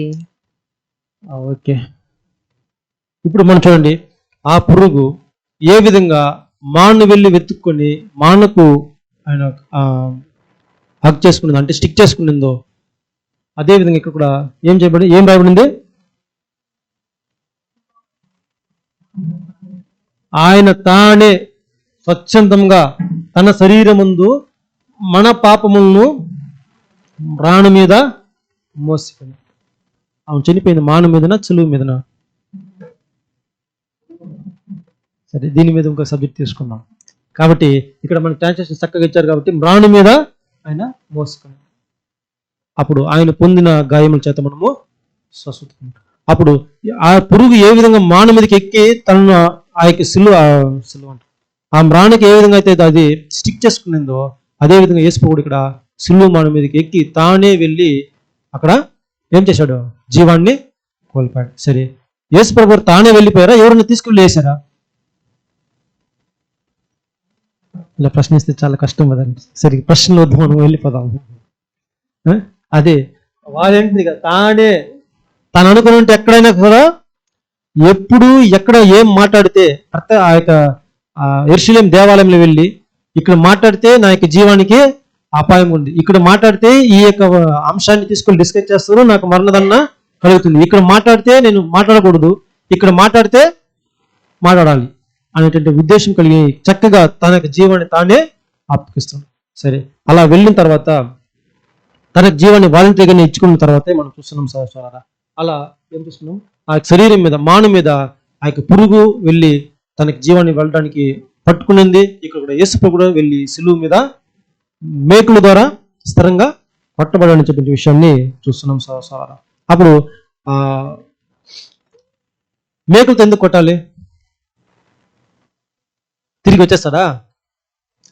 సిలువ మీద నుంచి అడిగారు, మళ్ళీ తిరిగి వచ్చి నువ్వు దేవుని యొక్క కుమారుడు, నువ్వు కిందికి దిగిరా. ఇప్పుడు వచ్చాడా? సోర్సలా మన యొక్క విశ్వాసం అనేది స్థిరంగా ఉండాలంటే, కదలబడకుండా ఉండాలంటే ఆ యొక్క మేకులో అక్కడ స్థిరంగా ఉంది. అంటే ఆ యొక్క శరీరం ఏ విధంగా కదలబడకుండా ఆ యొక్క స్టిక్కి అంటే ఆ సిలువ మ్రానికి అతకబడి ఉందో, ఆ విధంగా మనకి విశ్వాసం అనేది కూడా స్థిరంగా ఉండాలని చెప్పి ఆ యొక్క శరీరము ఆ యొక్క సిలువకి ఆయన పూర్తిగా అప్పగించాడని చెప్పిన విషయము చూస్తున్నాం సోదరా. ఇంకా మనం చూసినట్లయితే ఈ యొక్క పురుగు అలా అతకబడిన తర్వాత తనకి శరీరాన్ని ఏం చేసింది? డ్రై చేసుకుంది. అంటే పిల్లలు బర్త్ ఇచ్చిన తర్వాత శరీరాన్ని ఎండిపోచేయాలి కదా. కలర్ రావాలంటే ఏం చేయాలా? ప్రాసెస్ అది ఆ యొక్క శరీరం అనేది బాగా డ్రై కావాలి. ఇప్పుడు యేసు ప్రభు యొక్క శరీరం డ్రై అయిపోయిందా? ఎండిందా? వాక్యము సరే 22:15 చదవండి సిస్టర్, ఇంగ్లీష్ చదవండి. సామెతలు కీర్తనలు 22:15.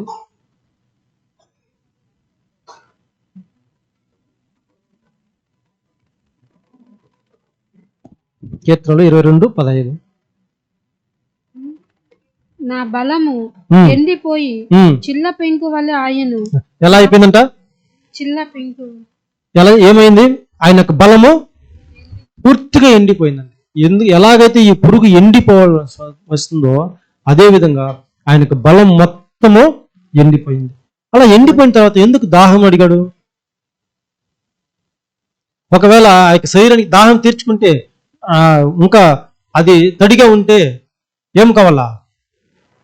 ఇలా మారదని తెలుసు కదా, కలర్ రాదని తెలుసు కదా, ఎందుకు దాహం అడగాలి?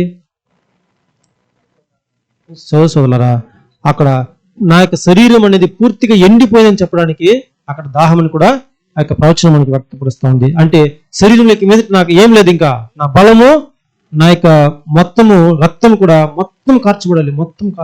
అలా డ్రై అయిపోయింది, ఎండిపోయిందని చెప్పడానికి మనం చూస్తున్నాం సోదరులారా. దాని తర్వాత అంతగా ఆయన శ్రమ పడ్డాడు. ఆయన అంత శ్రమ తీసుకున్న దానికి ఎందుకు కారణమేమి? అంత దాహముగా కొనడానికి, తన శరీరాన్ని అంతగా ఎండిపోయడానికి, బలాన్ని పూర్తిగా విడిచిపెట్టడానికి కారణమేమి? ఆ సిలువ మాను మీద మాత్రమే కాదు, తన యొక్క బలం అనేది జీవితాంతం కూడా. అంటే ఒక స్త్రీ వచ్చి తన యొక్క వస్త్రపు చెంగు ముట్టగానే తనలో నుంచి బలము వెళ్ళింది. అంటే ప్రతి ఒక్కరికి జీవం కలగాలంటే, ప్రతి ఒక్కరికి కూడా రక్షణ కలగాలంటే, స్వస్థత కలగాలంటే తన యొక్క జీవము, తన యొక్క ప్రాణం, తన యొక్క బలం అనేది కొద్ది కొద్దిగా ఎండిపోతూ వస్తుంది. అలా చివరికి ఆ నీటి చుక్క కూడా లేకుండా అంతగా శరీరం నుంచి చివరి నీటి బొట్టును ఆ రక్తమును కారిపోయి అంతగా తనకి శరీరాన్ని పూర్తిగా డ్రై చేసేసాడు, ఎండిపోచేశాడు అనేది మనం చూస్తున్నాం సంవత్సరం. ఇంత శ్రమ పడిన తర్వాత మనకి ఏం చెబుతుంటే, ప్రయాసపడి భారం మోస్తున్న సమస్త జనులారా, మీరు శ్రమ పడకూడదు. ఇక మీదట మీరు శ్రమ పడకూడదు. నేను శ్రమ పడ్డాను. ఆ యొక్క మీరు విశ్రాంతిలో రావాలని చెప్పి, నా విశ్రాంతిలో మీరు ప్రవేశించాలని చెప్పి నేను శ్రమ పడుతున్నాను.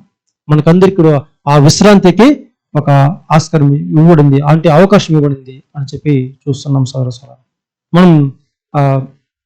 మన ముందర కూడా విశ్రాంతి లేక, లేదంటే ఒక పాపపు స్థితిలో ఉన్నాము.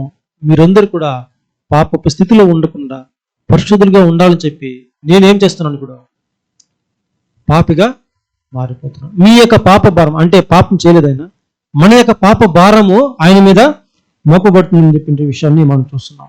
మీరందరూ ఒక దోషులుగా కనబడకుండా, మీరు పాపం చేసి తప్పు చేసి ఒక దగ్గర దోషి అని చెప్పబడకుండా, అందరు కూడా నన్ను దోషి అని చెప్పని, నన్ను పాపం చేసిన వాడిని చెప్పని అని చెప్పేటట్టు విషయము ఆయన ఆలోచించి మన యొక్క పాపాన్ని, దోషాన్ని అతని మీద పెట్టుకున్నాడు సోదరులారా. అప్పుడు చూడండి, ఎంతటి ఒక ఆలోచన. ఎవరైనా ఒకటి ఆ ఒక తప్పు నువ్వు చేసావని చెప్తే మనం అంగీకరిస్తామా? చేసిన తప్పు కూడా అంగీకరించడానికి వెనుకాడతాం. అయితే చేయని తప్పుగానికి ఆయన ప్రతి ఒక్క విషయాన్ని కూడా మన మీద ఉంచుకొని ఆ యొక్క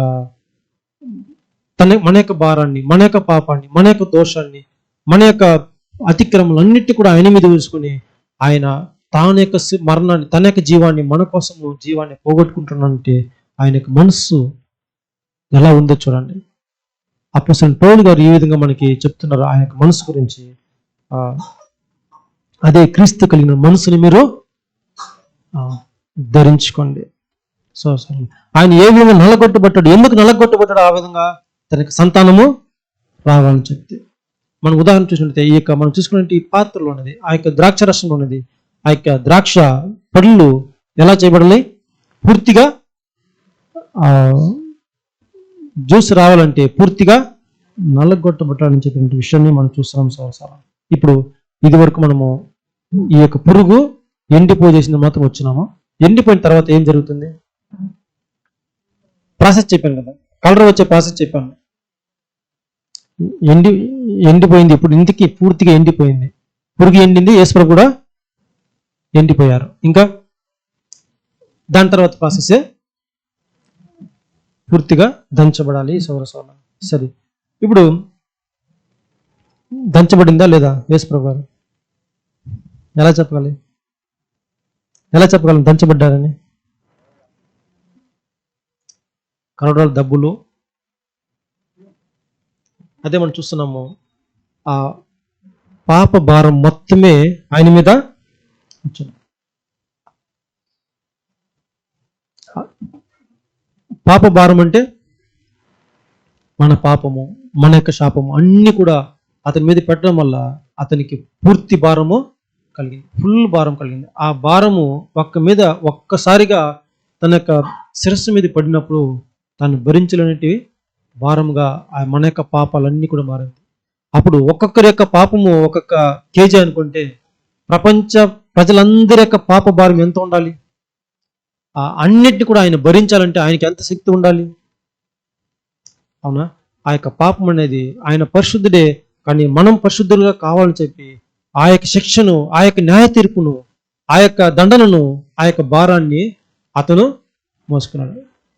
ఆ యొక్క పాపపు శిక్షను అతను తనకు శరీరం ముందు భరించని చెప్పి ఆ పాపము ఆ యొక్క ఒక పిక్చర్లో మనం చూస్తుంటాము.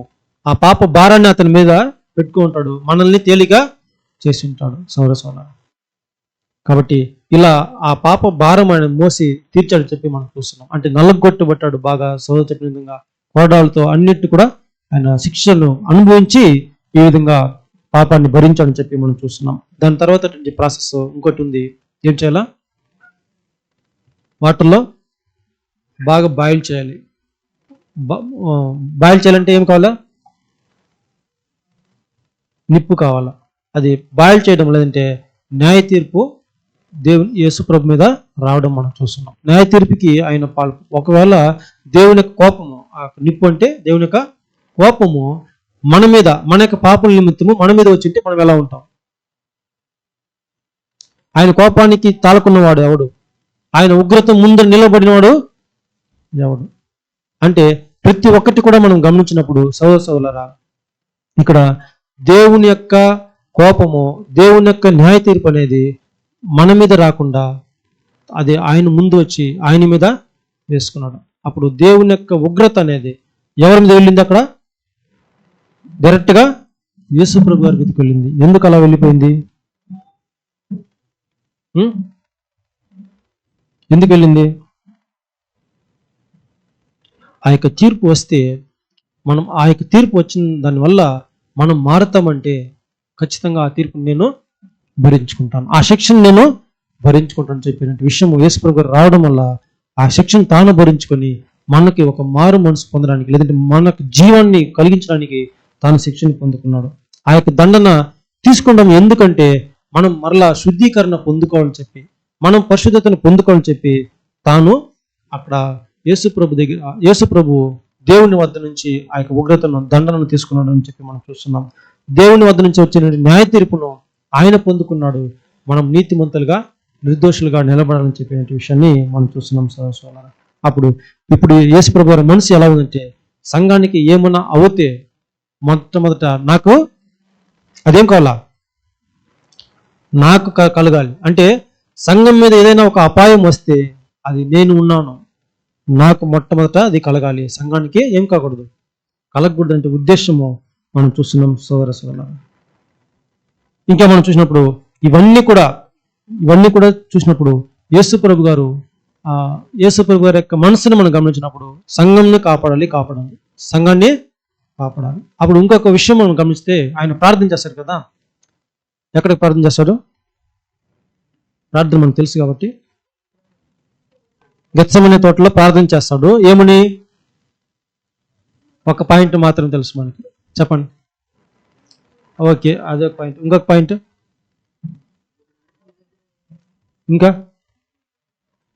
ఇంకొక పాయింట్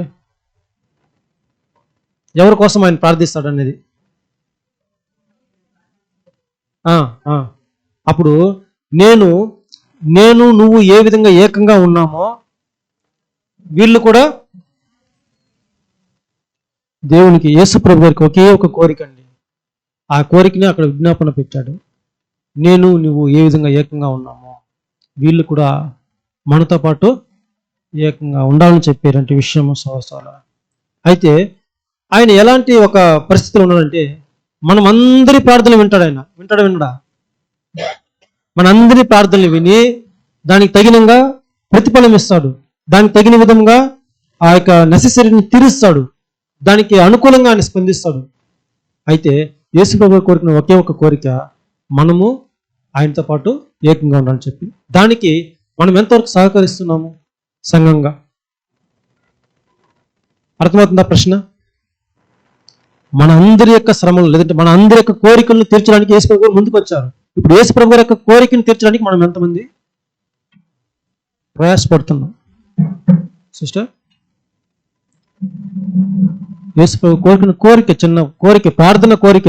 ఆ ప్రార్థన కోరికవాలంటే మనం ఏం చేయాలి? ఇప్పుడు ఆ కోరిక నెరవేర్చబడాలంటే మనం ఏం చేయాలి? తండ్రి వద్దకి ఏకం కావాలి. అలా ఆ ప్రార్థన యొక్క కోరికను నెరవేర్చడానికి మనం ప్రయాసపడాలి సోదరులారా. అవునా? ఇలా చేయబడిన తర్వాత, ఇలా ఆయన న్యాయ తీర్పు ద్వారా దేవుని యొక్క ఉగ్రతకు న్యాయ తీర్పుకి పాలు పొందిన తర్వాత బాయిల్ చేయబడి నిప్పు లాంటి, కొలిమి లాంటి ఒక దీనికి వెళ్ళి వచ్చాడు. ఆయన దావీదు గారు అక్కడ చెప్తాడు, నేను ఎలా ఉన్నానో ఒక పురుగులాగా ఉన్నానని చెప్పి దావీదు గారు చెప్పినప్పుడు, ఇక్కడ యేసుప్రభు చెప్తున్నారు, ఆ పురుగుగానే మారిపోయాడు. యథార్థంగా జీవితం అనుభవించాడు ఆయన. ఆ యొక్క నిప్పుల కొలిమిలో లోపలికి వెళ్ళి బయటకు వచ్చాడు ఆయన. అలా వెళ్ళి వచ్చిన తర్వాత అది ఎందుకు నిప్పు ఎందుకు? కాల్చడానికి కదా, బాగా కాల్చడానికి. అది నిర్గమకాండంలో మనం చూస్తున్నాము. ఆ నిప్పు, ఆ యొక్క వధించబడిన గొర్రె పిల్ల యొక్క మాంసము నిప్పుతో డైరెక్ట్గా కాల్చాలి. పస్కా విధానంలో మనకు నిబంధన, ఆజ్ఞ, గొర్రె పిల్లను నిప్పుతో డైరెక్ట్గా కాల్చాలనేది సోదరులారా. అలా కాల్చబడాలంటే ఇప్పుడు కూడా ఇతను తన యొక్క శరీరము మొత్తము కాల్చబడుతుంది దేవుని యొక్క న్యాయ తీర్పు ద్వారా. దాని తర్వాత మనం చూస్తే అలా కాల్చబడిన తర్వాత, బాయిల్ చేసిన తర్వాత అక్కడి నుంచి వచ్చినటువంటి ఒక రంగే ఆ యొక్క స్కార్లెట్. అది ఆ యొక్క రంగు ఇప్పుడు దేన్ని సూచిస్తా ఉంది? అవునా? యెషయా గ్రంథం 61 వాక్యము 10వ వాక్యం మనం గమనించినప్పుడు, 61:10, యెషయా 61:10. శృంగారమైన కాగా ధరించుకొనిన పెండ్లి కుమారుని రీతిగాను, ఆభరణములతో అలంకరించుకొనిన పెండ్లి కుమార్తె రీతిగాను ఆయన రక్షణ వస్త్రములను నాకు ధరింపజేసి ఉన్నాడు. నీతి అను పై బట్టను నాకు ధరింపజేసి ఉన్నాడు. కాగా యెహోవా బట్టి మహా ఆనందముతోను నేను ఆనందించుచున్నాను. చూడండి, మనకి ఇవ్వబడిన వస్త్రం ఏమిటంట? మనకి ఇవ్వబడిన వస్త్రాలు అక్కడ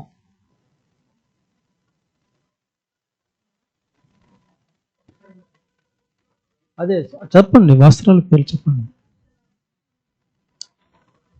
రక్షణ వస్త్రమే. అది ఎలా అలంకరించబడింది ఉందంటే శృంగారమైనటువంటి పాగా, పరిశుద్ధమైన పాగా తల మీద పెట్టినాడు. అది పెండ్లి కుమారుడు ఏ విధంగా ధరించుకుంటాడో ఆ ఆభరణలు ధరించుకున్నాడు. ఆ విధంగా మనకి ఆయన యొక్క రక్షణ వస్త్రాలను, ఒక పెండ్లి కుమారుని అలంకరించిన విధంగా మనకు ఆ యొక్క వస్త్రాలను అలంకరించాలంటే ఈ యొక్క రంగు వేసిన తర్వాత ఈ విధంగా మనం అలంకరించబడాలని చెప్పి ఆయన మనల్ని రూపాన్ని అతను కోల్పోయాడని చెప్పి మనం చూస్తున్నాం సోదరులారా.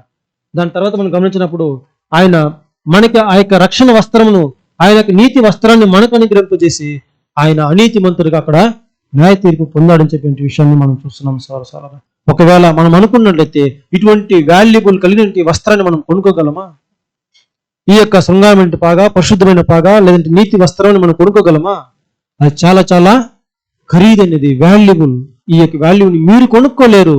కాబట్టి నా ప్రాణం పెట్టిన నేను కొని మీకు ధరింపు చేస్తానని చెప్పి ఆయన వస్త్రాన్ని మనకి ధరింపు చేశాడు సోదరులారా. ఒకవేళ అలా మనమందరూ కూడా ఇటువంటి ఒక వాల్యుబుల్ అనేటువంటి ఒక వస్త్రాన్ని ధరించుకొని ఉంటే, ఆ యొక్క రక్షణ వస్త్రాన్ని లేదా నీతి వస్త్రాన్ని మనం ధరించుకొని ఉంటే, ధరించుకున్నామా ధరించుకోలేదా? ఇంతవరకు అయిపోయింది, కంప్లీట్ ప్రాసెస్లో అయిపోయింది. యథార్థంగా నిజాలకు మనం వచ్చినా కూడా మన యొక్క జీవితంలో అలా జరిగిన తర్వాత ఆ వస్త్రాలు మనకి ఇవ్వబడిందా లేదా? ఇవ్వబడిందా అనుకుంటే ఇక్కడ ఒక ఎగ్జాంపుల్ చెప్తాను. వాక్యం చదవండి సిస్టర్. జకర్యా 3:3. జకర్యా 3:3. యెహోషువ మలిన వస్త్రములు ధరించిన వాడై దూత సమ్ముఖములో నిలబడి ఉండగా. చూడండి, చాలు ఉండండి. యెహోషువ ఎలా ఉన్నాడంట? మలిన వస్త్రములు ధరించి, వస్త్రం లేకుండా ఉన్నాడా? అంటే ఆ వస్త్రం ఇవ్వబడింది, కానీ వస్త్రము ఏ విధంగా ఉంది? మలిన వస్త్రంగా అయిపోయింది. ఒకవేళ మనం కూడా వస్త్రం ధరించుకొని ఉంటే, తీసుకొని ఉంటే, ఆ వస్త్రము ఏ విధంగా కాకుండా చూసుకోవాలి? మురికి కాకుండా చూసుకోవాలి. ఒకవేళ అయితే మనకు సాతాను వెంటనే వచ్చి ఈ విధంగా చెప్తున్నాడు. కింద వాక్యం చదవండి. దూత దగ్గర నిలిచియున్న వారిని పిలిచి ఇతని మైల బట్టలు తీసివేయుడని ఆజ్ఞాపించి నేను నీ దోషమును పరిహరించి. చూడండి, ఆ యొక్క వస్త్రాన్ని తీసివేశాడు. అక్కడ ఏ వస్త్రం అది? మలిన వస్త్రము, లేదంటే మైలిపడిన వస్త్రము. దేన్ని సూచిస్తా ఉంది? నీ యొక్క దోషాన్ని పరిహరించి ప్రశస్తమైన వస్త్రములతో నిన్ను అలంకరించుచున్నాను. చూడండి, చాలు. అప్పుడు వస్త్రాన్ని తీసివేయడము, మలిన వస్త్రము తీసివేయడం తెలియపరుస్తా ఉంది. మలినమైన వస్త్రం అనేది మీ యొక్క దోషములు, మీ యొక్క అతిక్రమములు, మీ యొక్క పాపములు అక్కడ తెలియపరుస్తుంది. నేను మీ పాపము అన్ని కూడా తీసివేశాను, మీ యొక్క దోషం అన్ని కూడా నేను తీసివేశాను. మీకు మంచి ప్రశస్తమైన వస్త్రము, అదే నీతి రక్షణ వస్త్రం అనేది నీకు ధరింపజేశానే. చదవండి సిస్టర్. ప్రశస్త వస్త్రములతో నిన్ను అలంకరించుచున్నాను అని సెలవిచ్చాను. చూడండి, ఈ విధంగా నిన్ను అలంకరించుచున్నాను, నిన్ను ఈ విధంగా నేను అలంకరించుచున్నాను. దాని తర్వాత అతని తల మీద తెల్లని పాగా పెట్టించుడని నేను మనవి చేయగా వారు అతని తల మీద తెల్లని పాగా పెట్టి వస్త్రములతో అతనిని అలంకరించిరి. ఇప్పుడు ఈ విధంగానే తెల్లని పాగా పెట్టి ఈ విధంగా అతను బాగా అలంకరించుతున్నాడంట. ఆ యొక్క యెహోషువ ఎవరు? మోసే దగ్గర ఉన్నంటే, మోసే తర్వాత వచ్చిన యెహోషువ కాదండి. ఈ యాజకుడు ఏంటి? యెహోషువ. మనము కూడా యాజక ధర్మాన్ని వహించడానికి పిలువబడి ఒక యాజక సమూహంగా ఉన్నాం. అప్పుడు మనకేమంటే ఈ యొక్క వస్త్రం మలినపడినట్టే సాతాను వచ్చి, నువ్వు ఇవ్వబడిన వస్త్రం ఇక్కడ మైలుపడింది కదా, ఈ యొక్క వస్త్రము యెహోషువకి మైలుపడిందని చెప్పి దేవుని వద్ద కంప్లైంట్ ఇస్తాడు మన మీద. అంటే అక్కడ యెహోషువ మీద ఇచ్చినట్టు సోదరులారా. అందుకే చూస్తున్నాం అక్కడ, నేను నీకు వస్త్రం ఇచ్చాను. ఎక్కడ? ఆయన ఒక ఉపమానం కూడా ఈ విధంగా చెప్తాడు, నీకు ఒక వస్త్రాన్ని ఇచ్చాను, పెండ్లి విందుకి వచ్చిన తర్వాత నీ వస్త్రాన్ని తీసివేసి ఈ యొక్క వస్త్రం ధరించుకొని పెండ్లి విందుకి రావాలని చెప్పి ఇచ్చానే, ఆ వస్త్రం ఎక్కడ పెట్టావు అంటే అతను మౌనంగా ఉన్నాడు.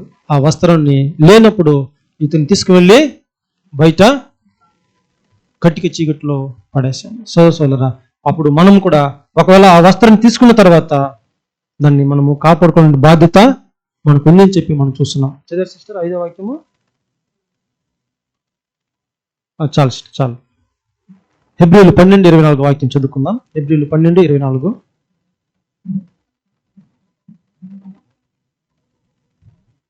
కొత్త నిబంధనకు మధ్యవర్తి అయిన యేసు నొద్దకును హేబేలు కంటే మరీ శ్రేష్టముగా పలుకు ప్రోక్షణ రక్తమునకును మీరు వచ్చి ఉన్నారు.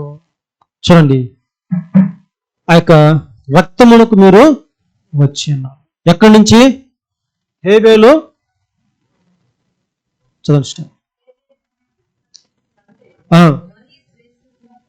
ఆ కొత్త నిబంధన మధ్య నుండి ఆ యొక్క శ్రేష్టమైన రక్త ప్రోక్షణకు మీరు వచ్చి ఉన్నారు. మనలో ఒక పాపము లేదంటే ఒక రోగం ఉన్నప్పుడు యాజకుడు ఆ యొక్క రక్త ప్రోక్షణ ప్రత్యక్ష గుడారం, ఇజ్రాయెల్ ప్రజల మధ్య ప్రత్యక్ష గుడారముల ముందర యాజకుడు రక్త ప్రోక్షణ చేస్తేనే తమ యొక్క రోగం కానీ తమ యొక్క శుద్ధీకరణ కానీ అక్కడ జరుగుతుంది. సౌరస్కుల అదే రక్త ప్రోక్షణ పరిశుద్ధ ఆలయంలో అంటే ప్రత్యక్ష గుడారంలో అతి పరిశుద్ధమైన స్థలంలో మందస పెట్టి ఎదుట అక్కడ ప్రోక్షించబడాలి. అప్పుడు శుద్ధీకరణ జరుగుతుంది. అదేవిధంగా ఇక్కడ కూడా మనం చూసినప్పుడు నేను ఆ యొక్క రక్తాన్ని మీ మీద నేనేం చేశాను? ఇప్పుడు ప్రోక్షించాను. అలా ప్రోక్షించబడిన తర్వాత మీరు శుద్ధీకరణగా పొందుకోవాలి. ఎందుకు? ఆ యొక్క ఎరుపు రక్తము రంగు అక్కడ మనకి తెలియపరచబడింది. ఎందుకంటే మీ యొక్క పాపములో ఏ విధంగా ఉందంట? వాక్యం చదవండి సిస్టర్. మీ యొక్క పాపములు ఎర్రగా ఉన్నను అది హిమము కన్నా తెల్లగా మారుస్తాను. అప్పుడు ఎజేకీయలు 1:18 అనుకుంటాను. అప్పుడు సోదరా ఈ యొక్క ఎరుపు రక్తము ఎందుకు సెలెక్ట్ చేసుకున్నంటే మన యొక్క పాపాలను అవి అలా ఉందని చెప్పి దాంతో పోల్చి ఇక్కడ మనం చెప్పడం మనం చూస్తున్నాం. సోదర ఇంకా యేసు ప్రభు గారు అదే ఒక ఎరుపు రంగులో ఉన్నారు. అంటే ఎరుపుగా తన యొక్క రక్తం మొత్తం ఏ విధంగా మారిపోయిందంటే లోపల ఉండే రక్తం మొత్తం మాంసపు ముద్ద ఎర్రగా మారిపోయింది, బయటకు వచ్చేసింది. తనకి శరీరంలో ఎటువంటి ఒక బొట్టు రక్తం కూడా లేకుండా పోయింది. తను చూడడానికి ఒక స్వరూపము సొగసు లేదు, ఒక మనిషి ఆకృతిలో లేదు. ఎముకలన్నీ కూడా తప్పిపోయిన స్థానాలు. ఇక్కడ ఉండేటువంటి ఎముకలు వీటికి వచ్చిందంటే కీళ్ళు విడిచిపెట్టింది. ఆ శరీరం అంతా కూడా కీళ్ళు విడిచిన తర్వాత శరీరంగా కనిపించకుండా ఒక ముద్దులాగా మాంసపు ముద్దులాగా కనబడతా ఉంది. ఏ విధంగా ఉంటుంది చూడండి.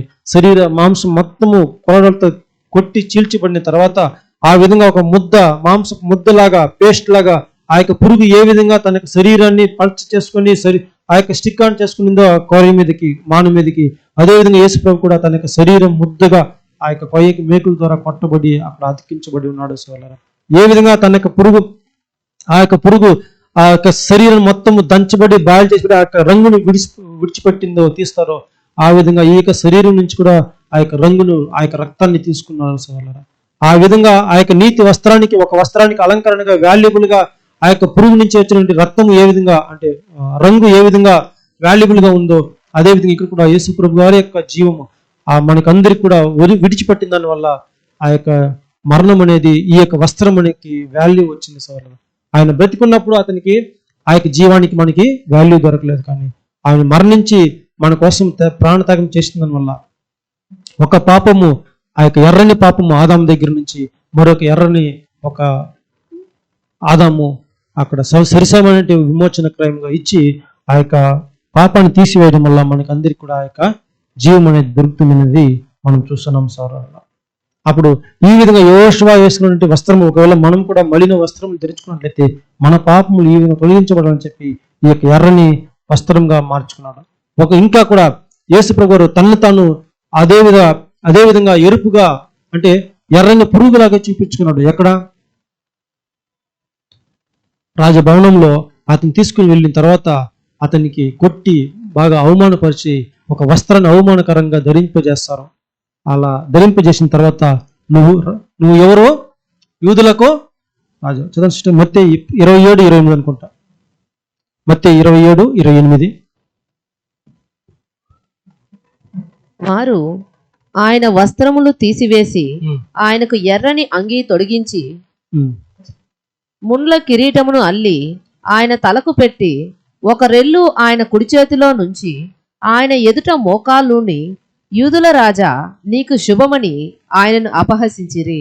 చూడండి సోదరులారా, అక్కడ అతని కూడా ఎర్రని ఒక అంగీ వేశారు. ఎందుకు? ఆ పురుగు ఎర్రగా ఉంది కాబట్టి ఇవి కూడా ఆ యొక్క సమంగా మనకి ఎర్రగా అతను చూపించుకున్నాడు. అది ఎర్రదా, పర్పుల్, స్కార్లెట్ అనేది ఇంకొక 2 సువార్తలు కూడా ఉంది వేరేగా, మనం గమనించుకున్నాం తర్వాత. ఇప్పుడు మొత్తానికి ఒక పురుగులాగా అక్కడ అతను చూపించుకున్నాడు అనేది మనం చూస్తున్నాం సారస్వలాగా. హెబ్రీయులకు రాసిన పత్రిక 6వ అధ్యాయం 6వ వాక్యం చదవండి.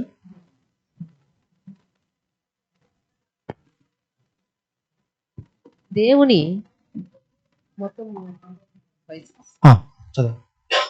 దివ్య వాక్యమును రాబోవు యుగ సంబంధమైన శక్తుల ప్రభావమును అనుభవించిన తరువాత తప్పిపోయిన వారు తమ విషయములో దేవుని కుమారుని మరలా సిలువ వేయుచు బాహాటముగా ఆయనను అవమానపరచుచున్నారు గనుక మారు మనసు పొందునట్లు అట్టి వారిని మరలా నూతన పరచుట అసాధ్యము. ఆ వాక్యం అలాగే పెట్టుకోండి. చూడండి, యేసుప్రభు వారి జీవితంలో ఇది వరకు ఆ పురుగు ఏ విధంగా చనిపోయిందో, ఏ విధంగా తన శరీరం నుంచి రంగిచ్చిందో, ఏ విధంగా తన సంతానాన్ని కాపాడిందో, అదే విధంగా యేసుప్రభు కూడా చేసి ముగించారు తన యొక్క కార్యాన్ని. ఇప్పుడు ఉన్నది మనము అదే ఒక క్రీస్తు మనసును మనం ధరించుకున్నామా? మనం ఏ విధంగా మన యొక్క నిబంధనను నెరవేర్చుకుంటున్నాము? మన ముందున్నటువంటి ఒక పస్కాలు ఉంది. మనం ఎటువంటి ఒక హృదయ పక్షణ కలిగిన వారమై, ఎటువంటి హృదయ శుద్ధీకరణ కలిగిన వారమై, మనస్సాక్షి కలిగిన వారమై ఈ యొక్క పాత్రలో మనము చేవేస్తున్నాము. అంటే ఆ యొక్క మరణాన్ని జ్ఞాపకం చేసుకుంటున్నామంటే, ఆ యొక్క మరణ దినాలను మనం తలుచుకుంటున్నామంటే, మన కోసము యేసు ప్రభు గారు ఇంతటి మనసు కలిగిన తర్వాత మనకు ఎటువంటి ఒక మనసు కలిగి ఉంది. ఆ ప్రత్యక్ష గుడంలో లోపల ఉన్నటువంటి ఆ యొక్క ఎర్రని వస్త్రము లేదంటే ఎరుపు రంగు వస్త్రము మనకి మన యొక్క హృదయంలో ఎలాంటి ఒక రంగుగా మనకి ఉంది? తెల్లగా ఉందా, ఎర్రగా ఉందా, లేదంటే మలినపడి వస్త్రం ధరించుకుని ఉన్నామా అనేది ఒకసారి ఆలోచించుకోవాలి సోదరులారా. అప్పుడు ఒకవేళ అక్కడ సిలువ వేయబడింది రోమా సైనికులుగా అయితే ఇప్పుడు యేసుప్రభు గారిని మరలా మనము ఆ యొక్క వస్త్రం మలినపడింది కాబట్టి, ఆ ఎరుపు రంగు కావాలి కాబట్టి మరలా ఆ పురుగుని చంపి మరలా ఆ యొక్క వస్త్రాన్ని రంగుని తీసి మరలా తమ యొక్క వస్త్రానికి కొట్టుకుంటున్నారు, రంగు వేసుకుంటున్నారు. ఆ విధంగా మనం కూడా యేసుప్రభు గారిని మరలా చంపి మరలా తన యొక్క విమోచన క్రయాన్ని తీసుకొని మరలా రక్తం తీసుకొని చంపేవారుగా మరలా మనం పాపం చేసేవారుగా ఉన్నామని చెప్పేటువంటి విషయమే ఈ యొక్క వాక్యంలో మనకి బోధపడతా ఉంది. చూడండి, ఎందుకంటే అది ఒక సాధారణ తెలియని సోల్జర్స్ కొట్టుండొచ్చు, లేదంటే సాధారణంగా మనుషులు మనల్ని యేసుప్రభు గారు సిలువ వేసి ఉండొచ్చు. అయితే మనము, నువ్వు నేను ఇక్కడ ఉన్నట్టు మనము ఎలాంటి వారమని చెప్పి వాక్యం సెలవుస్తుంటే, దేవుని యొక్క దివ్య వాక్యమును తెలుసుకున్నాము, వాక్యం యొక్క సత్యాన్ని తెలుసుకున్నాము, దేవుని దైవిక ప్రణాళిక అన్నిటి కూడా మనం తెలుసుకున్నాము, దేవుని గురించి అంటే ఆయన శక్తి ప్రభావములు ఆయన మహిమను మనం గురించి తెలుసుకున్నాము, అన్ని అనుభవించున్నాము. సోదరులారా, సత్యం తెలుసుకున్న తర్వాత, ఈ యొక్క ప్రణాళికను తెలుసుకున్న తర్వాత, దేవుని గురించి తెలుసుకున్న తర్వాత కూడా మనం ఒకసారి తప్పిపోయినట్లయితే మనం దేవుని యొక్క కుమారుని మరలా సిలువ వేచున్నాం. మనం వేస్తున్నాము సిలువ. ఒకవేళ ఆ రోజు మనం సిలువ వేసేవారు చూసి, పిక్చర్ చూసి మనం కోపపడినచ్చు, లేదంటే ఈర్షపడినచ్చు, బాధపడినచ్చు. ఇప్పుడు మన చేతులారా మనమే సిలువ వేస్తున్నామంటే మనకి ఎంతటి ఒక బాధ కలగాలి? మనమే ఆయన బాహాటంగా అవమానపరుస్తున్నామంటే ఎలాంటి ఒక హృదయం మనలో ఉండాలి? అలాంటి వారిగా ఉన్నామా అని చెప్పి ఒకసారి ఆలోచించుకుందాం సోదరులారా. యేసు ప్రభు గారు చెప్పారు, మరలా నేను సిలువ నుంచే దిగను, అంతే, అక్కడ స్టిక్ అయిపోయినాను. అప్పుడు మనం కూడా మరలా సిలువ వేసేవారుగా ఉన్నామా లేదన్నది ఒకసారి ఆలోచించుకుందాం సోదరులారా. అప్పుడు మనం ఇంకా కూడా ఏం చేస్తామంటే, ఆ పురుగుని ఏ విధంగా కాలుతో వేసి నలిపి చంపేస్తే ఒక లెక్క లేకుండా చేస్తున్నామో, అదే విధంగా యేసు ప్రభు కూడా మనం కూడా నలుపుతున్నామంట. అవునా లేదా? తెలియదు బ్రదర్. చదువుదాం వాక్యం 10:29, హెబ్రీయులు 10:29. ఇట్లుండగా దేవుని కుమారుని పాదములతో త్రొక్కి తాను పరిశుద్ధ అదే వాక్యం మరలా స్లోగా. హెబ్రీయులు 10:29. ఇట్లుండగా దేవుని కుమారుని పాదములతో త్రొక్కి ఎవరిని తొక్కామా తొక్కుతున్నామంట. అందుకే చెప్తుంది వాక్యం అక్కడ, మనము కూడా ఒక పురుగుని ఏ విధంగా తొక్కుతున్నామో అదే విధంగా దేవుని యొక్క కుమారుని మీరు కూడా ఏం చేస్తున్నారు, తొక్కుతున్నారు. ఎక్కడ? పాదంతో కాళ్ళతో తొక్కేసిపోతున్నారు మీరు. అయినా కూడా తొక్కుతున్నామంటే ఒక సెన్స్ లేదు, తెలియదు.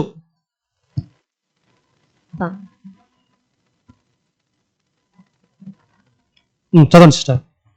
పాదములతో త్రొక్కి తాను పరిశుద్ధ పరచబడుటకు సాధనమైన నిబంధన రక్తమును అపవిత్రమైనదిగా ఎంచి కృపలకు మూలమగు ఆత్మను తిరస్కరించిన వాడు ఎంత ఎక్కువైన దండనకు పాత్రుడుగా ఎంచబడునని మీకు తోచును. చూడండి సోదరా, ఇంత కష్టపడి తన యొక్క పురుగు ఆ యొక్క జీవాన్ని విడిచి రంగునిచ్చి వస్త్రానికి ఒక కలర్ ఇచ్చిన తర్వాత ఆ యొక్క వస్త్రం యొక్క విలువని మీరు తెలుసుకోకపోతే, అది అల్పంగా మీరు ఎంచినట్లయితే, ఆ విధంగా యేసు ప్రభు గారు కూడా ఇంత త్యాగం చేసి ఇంత మనసు చేసి మనకి రక్షణ కలగాలని చెప్పిన విషయాన్ని ఆయన తన యొక్క జీవాన్ని విడిచిపెట్టినప్పుడు కూడా మరలా కూడా దీనిని మీరు నిర్లక్ష్యం చేసి మరలా మీరు దాన్ని ఒక వాల్యుబుల్గా ఎంచకుండా మీ యొక్క జీవితం మీరు కొనసాగిస్తున్నట్లయితే, మీరు యేసు ప్రభు గారిని కూడా మరలా కాలుతో తొక్కి మీరు వెళ్తున్నారు అని అనుకుంటే, చేస్తున్నారంటే మీకు వచ్చేటువంటి దండన కొద్ది కాదు. అది తెలిసి చేయడం వల్ల మీరు అన్ని కూడా ఒకసారి వెలిగింపబడిన తర్వాత చేయడం వల్ల మీరు మరింత ఎక్కువైన దండనకు పాత్రులుగా అవుపడతారు అని చెప్పి మనం చూస్తున్నాం సోదరా. కాబట్టి ఈ యొక్క పాత్రలు మనం ఉన్నటువంటి పాత్రలు మనం చేయబడిన ముందు మరొకసారి ఆ యొక్క రక్తాన్ని మనకు అంతరంగ ముందు ప్రోక్షించబడిందా లేదని చెప్పి ఒకసారి పరిశీలించుకున్న తర్వాత మన హృదయ మనస్సాక్షి ఏ విధంగా ఉంది, కల్మషం లేని వారుగా నిజంగా మనం యేసు ప్రభు గారిని ఈ విధంగా హృదయంతో మనం చంపుతున్నామా లేదా కాలు తీసి తొక్కుతున్నామా అనేది ఒకసారి పరిశీలించుకొని ఈ యొక్క పాత్రలు మనం చేయవేయడానికి మనం అందరూ కూడా మన యొక్క హృదయాలను మరొకసారి పరిశీలన చేసుకుందాం సోదరా.